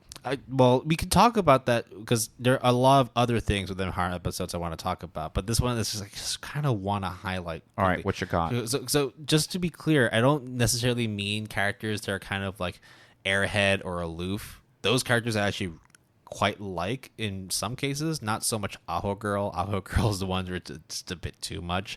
I liked it. Yeah, but like, so what are your thoughts on like characters that are overly dense, like just are not able to pick up on like signs of affection or social cues, or just because like they see something they misinterpret it like in a complete 180 fashion? I think a lot of people would be expecting a typical response to be, oh, it's very infuriating and frustrating. But to me, it is more manipulative than anything else. Because usually what happens with dense, like, plain MCs being surrounded by a harem of women of varying types, whatever, is that, first of all, in a way, you're implying that you don't need to give a shit about who you are or your personality, or you don't have to care, and things will happen for you. Now, you might say that that's a bit of a stretch, but to be fair, I think a lot of people would agree that it's not like you have to be drop dead gorgeous or you have to be super interesting, but you also have to care in order to receive the affection and attention of anybody for that matter. But the dense MCs basically just gets the reward by putting in zero work. So first of all, I think that not only displays the wrong message, but it's just like a really whatever thing. And obviously it's not that anime and manga is not going to like, it's not like that impactful of a thing, but like that's what it comes off to me. And also it comes off to me in a sense like it implies that if you are, for example, someone who is not that socially gifted or someone who has trouble conversing with people, as long as, I don't know, I just feel like it's sending the way wrong message than it should be. That's what I'm thinking. I know like that's maybe like a very, very serious take. No, that was actually a very, very well thought out answer. I was totally not expecting that, because for me, it's just very simple. What is it? I just hate myself some real dense ass MCs where they just aren't able to reciprocate love and feel that someone is clearly showing signs of emotion towards you and you just brush it off as, oh, they're just merely talking to me. Or like sending like a signal and then you pick it up as the wrong thing and you interpret it, internalize it, and vilify whoever you're talking to. That's where it's just like it gets a little bit like, I mean, yeah, frustrating and annoying. Yeah, okay. For me. I mean, perfect, right? So when you get infuriated or frustrated, which I think is by design, like it's designed to do that. Are made for that specific person, right? It's to give you that impression that, oh, I can do better if I was in that situation, or hey, dumbass, like look at something that is right in front of you that's super obvious, right? Like you're talking and yelling at the screen. That is manipulation to me. Like, I didn't expect all of a sudden this to go that serious, but like, I really don't like the manipulations that dense MCs in harems imply. I'm not saying that harems are not okay or okay. Or they're reflective of society, right? Yes, no. Whatever you decide to do, as long as it's consensual and you don't like fuck up other people, you're like fine, okay? But dense MCs, I think, is now such a staple and such a trope that it's not only accepted, but in many ways, if you don't do it, people will get mad at you because it's not the thing that they're used to. And to me, it's just like, think about what you're saying, dude, or guy, or girl, or whatever. Like, just think about that. Like, it's really fucked up. Even reverse harems have the same issue. So it's not like all dudes are, all dense MC guys are idiots and that's just it. Even villainous isekai, the one that was it the villainous all roads lead to doom, she is dense as fuck too. And she thinks that everyone is just being her friend. You know, she does things that definitely should be interpreted as a more romantic gesture rather than a friendly gesture. And especially, you know, with regards to tying these to like the isekai genre as well, where like a lot of them derive from characters who originally were like neats, shut-ins, socially awkward. Yeah. So therefore it's like you wouldn't be surprising if they were to display those kinds of antisocial behaviors or just like misinterpretations of social cues and emotion. I think you're giving way too much credit to people when they say like, oh, their lack of social awareness is due to the fact that in their previous life they were a hikikomori. I'm like, no, don't do that. Yeah. It also, in a sense, sounds like a cop-out at that point. It's just like you're just using someone's social and psychological situation to then say, this is what you're going to be like in this other world, and that's how they're going to be for the rest of their character's existence. I want to be very clear that this is different than a MC that is not trying to reciprocate everyone's affection and trying to avoid it or to not change the status quo, so to speak, or there is a potential love interest in mind. I think Love Hina is a decent example, not the best example, but it's the one that comes to mind right now, where there's clearly a quote-unquote winner, like the actual main love interest, and everyone else kind of has their like contribution towards developing some sort of relationship with the main character, and in many ways having a variety of different people with different types, kudere, dandere, yandere, tsundere, the onesan, the milf, whatever, right? Don't forget the childhood friend. Childhood friend, yes. The senpai, Yes. the sensei, right? Like that's just like your type or your fetish, which is fine.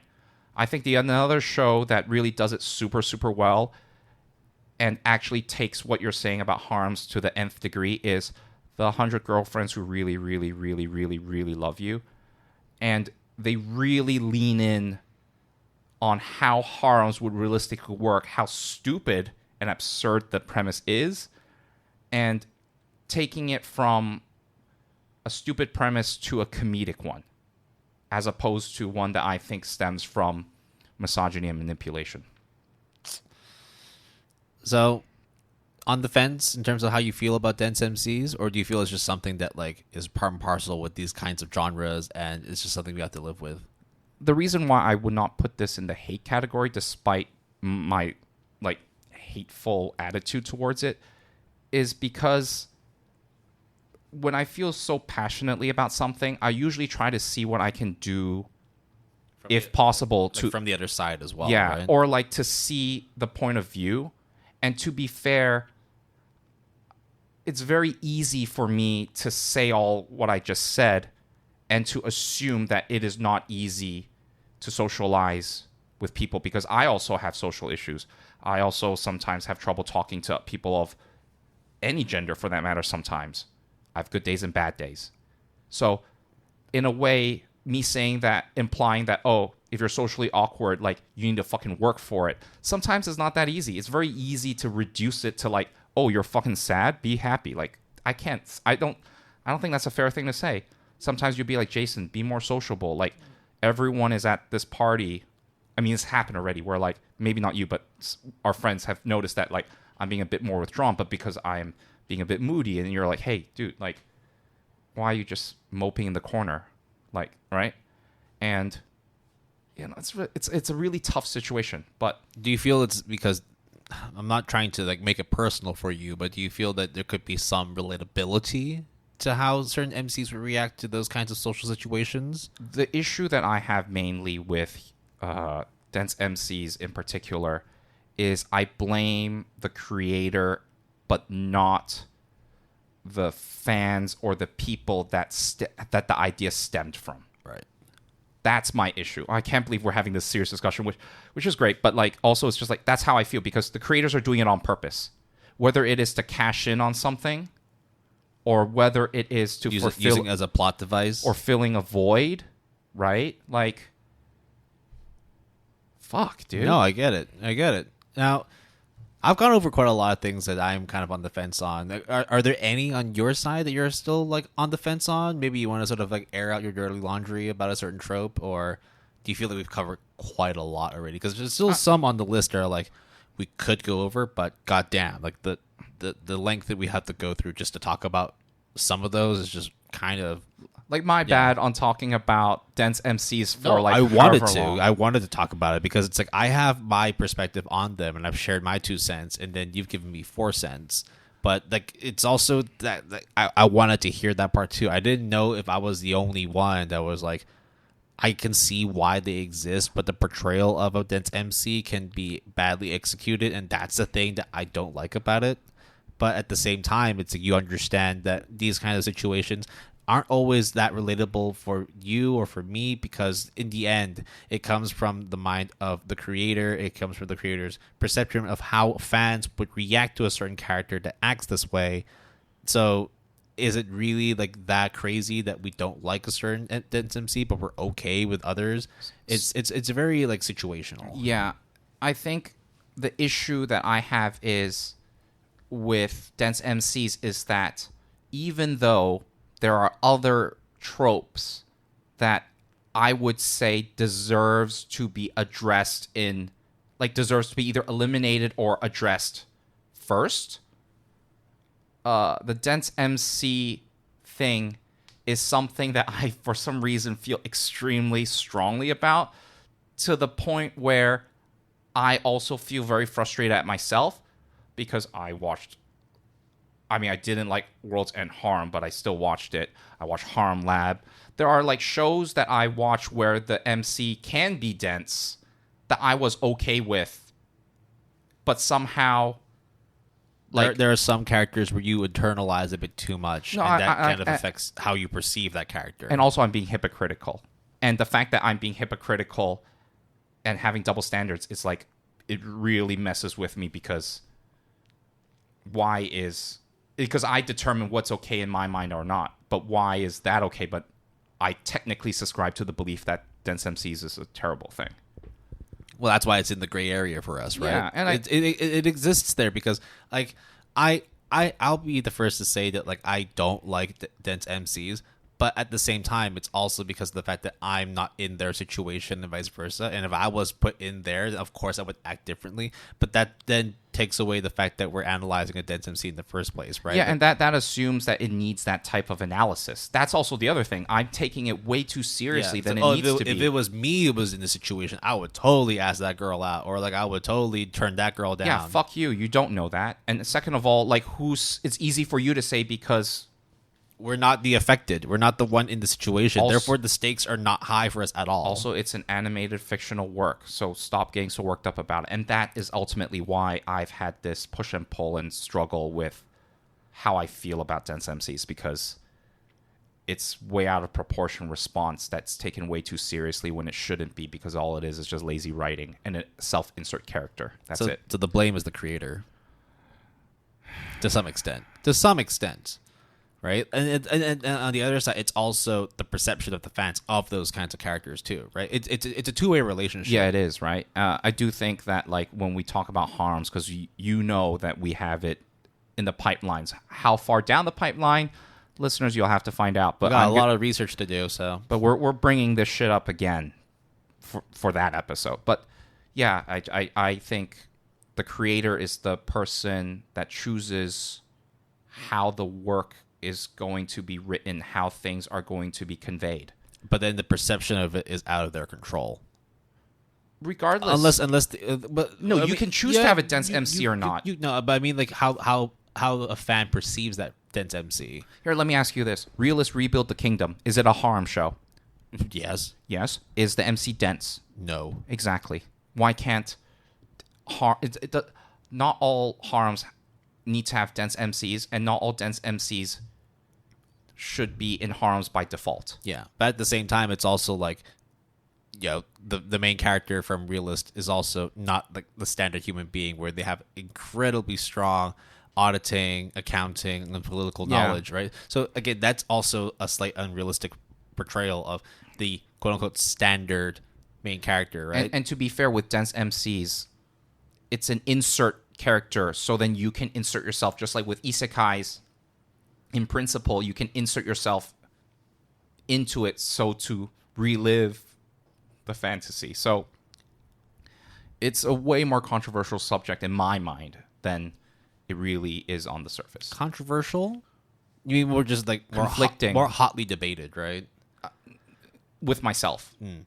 I guess it just comes down to like your own personal perceptions too. Because look, like I don't mean to say that like, oh, I think all like dense MCs are fucking stupid. They shouldn't exist. It's more just like there's clearly like a reason as to why they exist, because the creator put them in there in the first place. It's just in the end, like, because you open up the canvas for all the people to look at, you're gonna be drawing some sort of response, and sometimes like you're gonna be drawing, you know, very harshly negative responses to a certain character because they don't subscribe to your like that person's way of thinking. And it's very easy to write a dense MC because it's easy to criticize something than to praise something. Yeah. Right. So, yeah, that's how I feel about dense MCs in like 20 minutes. Maybe more. Well, we still got some time. Is there anything you want to air out, or do you feel like we've reached our boiling point here with now? Sports, I think flashbacks are very aptly put. Because flashbacks provide context in terms of the in the moment, like before the slam, the spike happens, you understand the context of it. You understand the road that led up to all the way to that one serve to hit the ace, right? Or like that one drift. I know how much you love Haikyuu, man. Or like that. Or like the one drift down this like windy road down this mountain, just so that you can, not because you need to prove yourself, but because that's just the way things are for you. And you remember the reason why you drive in the first place, and it because takes you of back tofu. to a safe place. Because of fucking tofu, dude.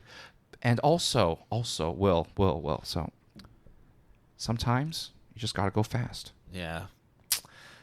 But I still feel that on some degree that flashback scenes in sports or like action, it's just boring. It's just boring. It's extremely boring. Minus the examples that I just said. I think of all the genres that utilize flashbacks, sports is the one that I would give the most amount of passes. Doesn't mean they all get passes, but the most amount of leeway, right?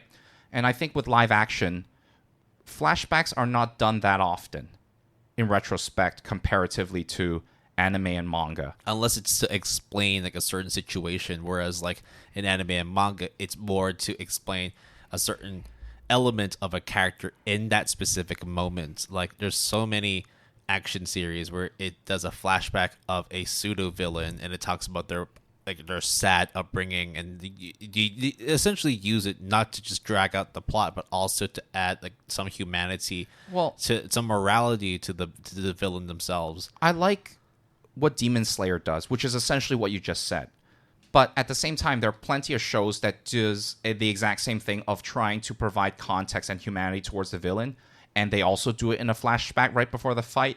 But because the flashback was done in such a poor way, it is just terrible. Whereas with Demon Slayer in general, I think to me that's one of Demon Slayer's uniquely strong suits that people don't readily see. Yeah, no, I think that's a good example. A bad example, Records of Ragnarok.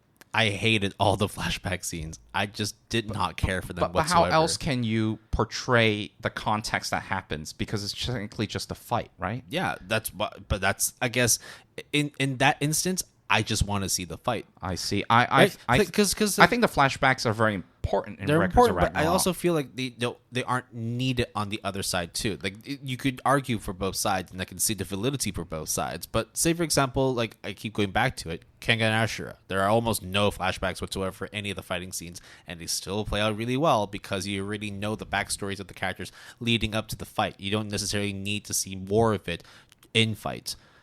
I understand that different series are written differently, therefore that's why like flashbacks can be used to be able to push a plot in different ways. I just felt that for the most part it's something that I don't necessarily care too much about. My issue with flashbacks as a general thing is that it is lazy implementation. A lot of times I feel that lazy flashback sequences are used because it's easy rather than it being necessary. Sometimes I would even argue, as you said, with Records of Ragnarok, it is possible, and in some cases it is, flashbacks are good and provide context, right? But I can tell you for certain that, for example, with Haikyuu, for example, which has a lot of these flashback sequences, you would lose quite a bit if you don't have those flashback sequences. But because those flashbacks draw so much inspiration in the viewer, right? But it is important in Haikyuu. I admit that. But even if you were to take those flashbacks out completely, what is still there is still really good. So when you make something very good with something that's very good, you get at least something that's very good, if not excellent.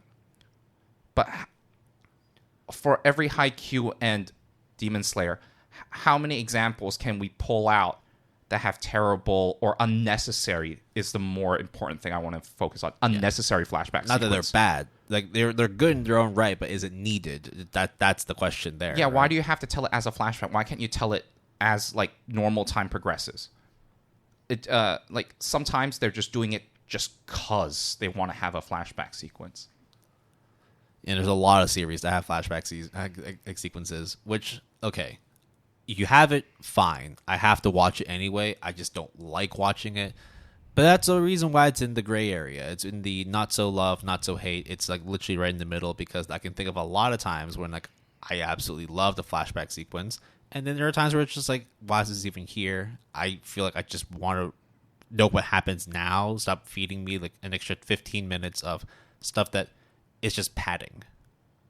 Right? It might sound a little harsh that I'm calling it padding, a content filler, but it sometimes feels that way. So shoot me. So let's end the question mark anime manga trope and the episode with this last one that I think is rather fun.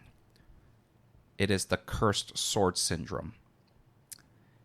This anime and manga trope essentially boils down to a sword that either speaks or moves on its own volition, or the sword can only be wielded by the most pure or most evil person, or if you were to touch it, it like sucks the life soul out of you, and only like chosen ones. It's like the Arthur Sword and the Stone principle, but even more exaggerated and mythical, and I guess alive in certain cases with the sword.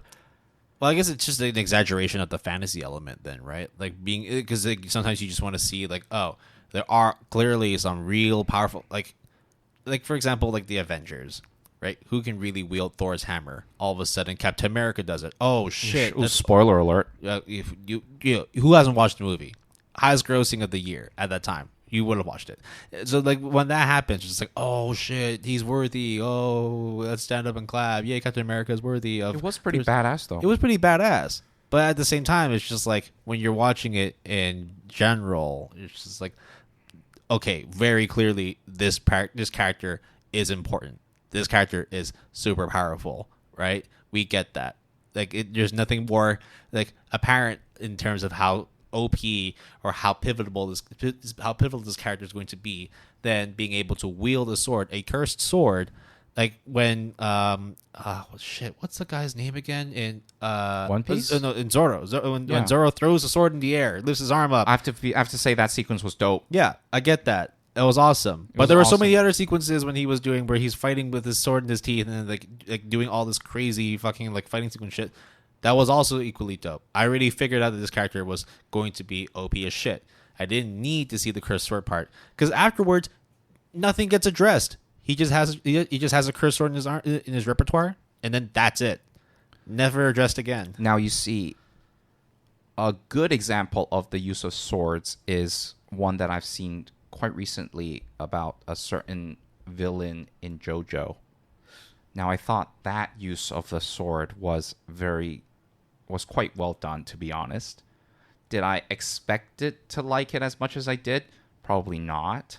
But in a way that it just kept going and going and going, but it's not overstaying its welcome. It just kept going. You know what I mean? Like, just wouldn't end because the fight didn't end yet. But I'm not bored. I want to see how it pans out. I want to keep seeing how it pans out. And when it ends, I was just like, yeah, that is quite an interesting way to end that thing, in a way that I just was like, yeah, sure, JoJo. Yeah, Rocky, yeah. That's a W for you for sure.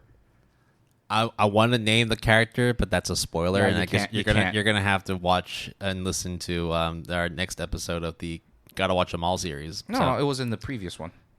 Oh, right. Then go back and listen to that episode then. Oh, yeah, it happened in the first half. That's right. Yeah. So I really like that. Also, a new Isekai coming up soon, and I think actually in the fall, is Reincarnate as a Sword. That one is a bit iffy too. Talking swords are just creepy, man. Yeah. How about talking refrigerators? Well, come to the end of the Good Anime Palette podcast for episode number 45. You can always reach us through our email, gapalette@gmail.com. That's GAPALETTE @gmail.com, all lowercase, all one word. You can, text Will using Twitter, using the handle @PaletteGood, capital P and capital G, all one word, to tell him about talking refrigerators. You can also talk about televisions by going on our GAP Discord server. invite link is in the show description. If you also like talking frying pans, we also have a website. I encourage you to check it out, www.goodanimepalette.com, all lowercase, all one word. Music credits for this episode. Our intro music is Ninth Power by Henyo. We don't have any break music this time around. We just went balls to the wall. But our outro music is Golden Rules by Luax. You can support the music artists that we feature by listening to them on Spotify, Apple Music, or other various music listening platforms. And our royalty-free music was provided by Academic Sound. If you're interested, you can sign up using our referral link that is in the show description to get 10% off on your first 12 months and the first 30 days of your subscription for free. Terms and conditions apply. Furthermore, if you are watching magical girl shows and they start talking to you, welcome to the other side, my man. You need to get your shit checked out. Wow, we really went through the ringer in this episode. I did not expect that we'd go not only this long, but just straight for 2 hours. Yeah, I'll be honest. I was just thinking, like, do we need to take a break? But like, fuck it. Let's go. Yeah, it would have been a bit weird to split it up between the love and hate sections. Yeah, because we were having like issues, like trying to figure out exactly how to cut it in terms of a break. So you came up with a brilliant idea of just fuck it, just do the whole thing in one go. Yeah. All right. Well, you should have seen me in like the last 3 minutes before I knew that you were starting to lead to the segue to the break, and I'm just being like, I'm going to be so happy to tell him. I'm going to be so happy to tell him. What am I going to say? What am I going to say? Will. We're not stopping. Yeah, all gas, no brakes. I even thought about it like in my head, like, oh, I'm going to say it. It's going to be so fucking badass, and then now it's a bit cringy. But hey, well, I'll be sure to add a timestamp for that then. No, you need to add a timestamp for. Yeah, you can add a timestamp for the cringy thing, but also, dude, that Dense MC is like a BP in of itself, dude. Like that was at least half an hour. I went off on it. Fuck, I didn't expect that. But that is really what I think about it, though. Sure. When I start doing the timestamping, we'll see how long we actually talked about Dense MCs. But no, that was a very, very in-depth conversation about what we like in anime, what we don't like about anime, and then the questionable stuff, which is not so much what we like or hate, but more sort of like questioning the existence and how it applies to our appreciation for anime and manga. And of course, this list is not it's not conclusive. It's not conclusive whatsoever. So there's a lot of stuff on here that we left out. So there is a very high possibility that we will revisit these types of episodes again, like a part 2, for example, with life lessons. Have a part 2 for that, because I think it was immensely fun, both in terms of the tropes and in terms of life lessons and so on and so forth. Because right? It's cool to talk about like the anime and manga that we like, that we don't like, and we just want to shit on. But it's also like the in-betweens, like just sort of discussing our appreciations for... Or lack thereof. Yeah, and then like sort of like really picking at each other's brains of why is it that you don't like this, or why is it that we really love this, and is it so wrong that we like something that's so taboo, or are we like really questioning like the general populace in terms of why they like certain genres, but we don't feel the same way, much in the same way that, you know, it's like Made in Abyss. Are we wrong for not liking it? Yada yada yada. No, we are not wrong. But is it wrong for you listeners to love Made in Abyss? Absolutely not either. It's fine. Yeah. So I think we'll leave it there. We'll take a nice well-deserved break, and then we'll get back into it for the next couple episodes. There's a lot of stuff that we need to record ahead of time because your boy Will is going to be out of the city for about almost 2 months, actually. So that's why we're going real heavy on getting all this content out to you on a regular basis, so that even though I am going to be taking a break, you guys don't need to take a break from the GAP. Yeah, take no breaks, bro. No breaks. No breaks. We'll catch y'all later. Bye.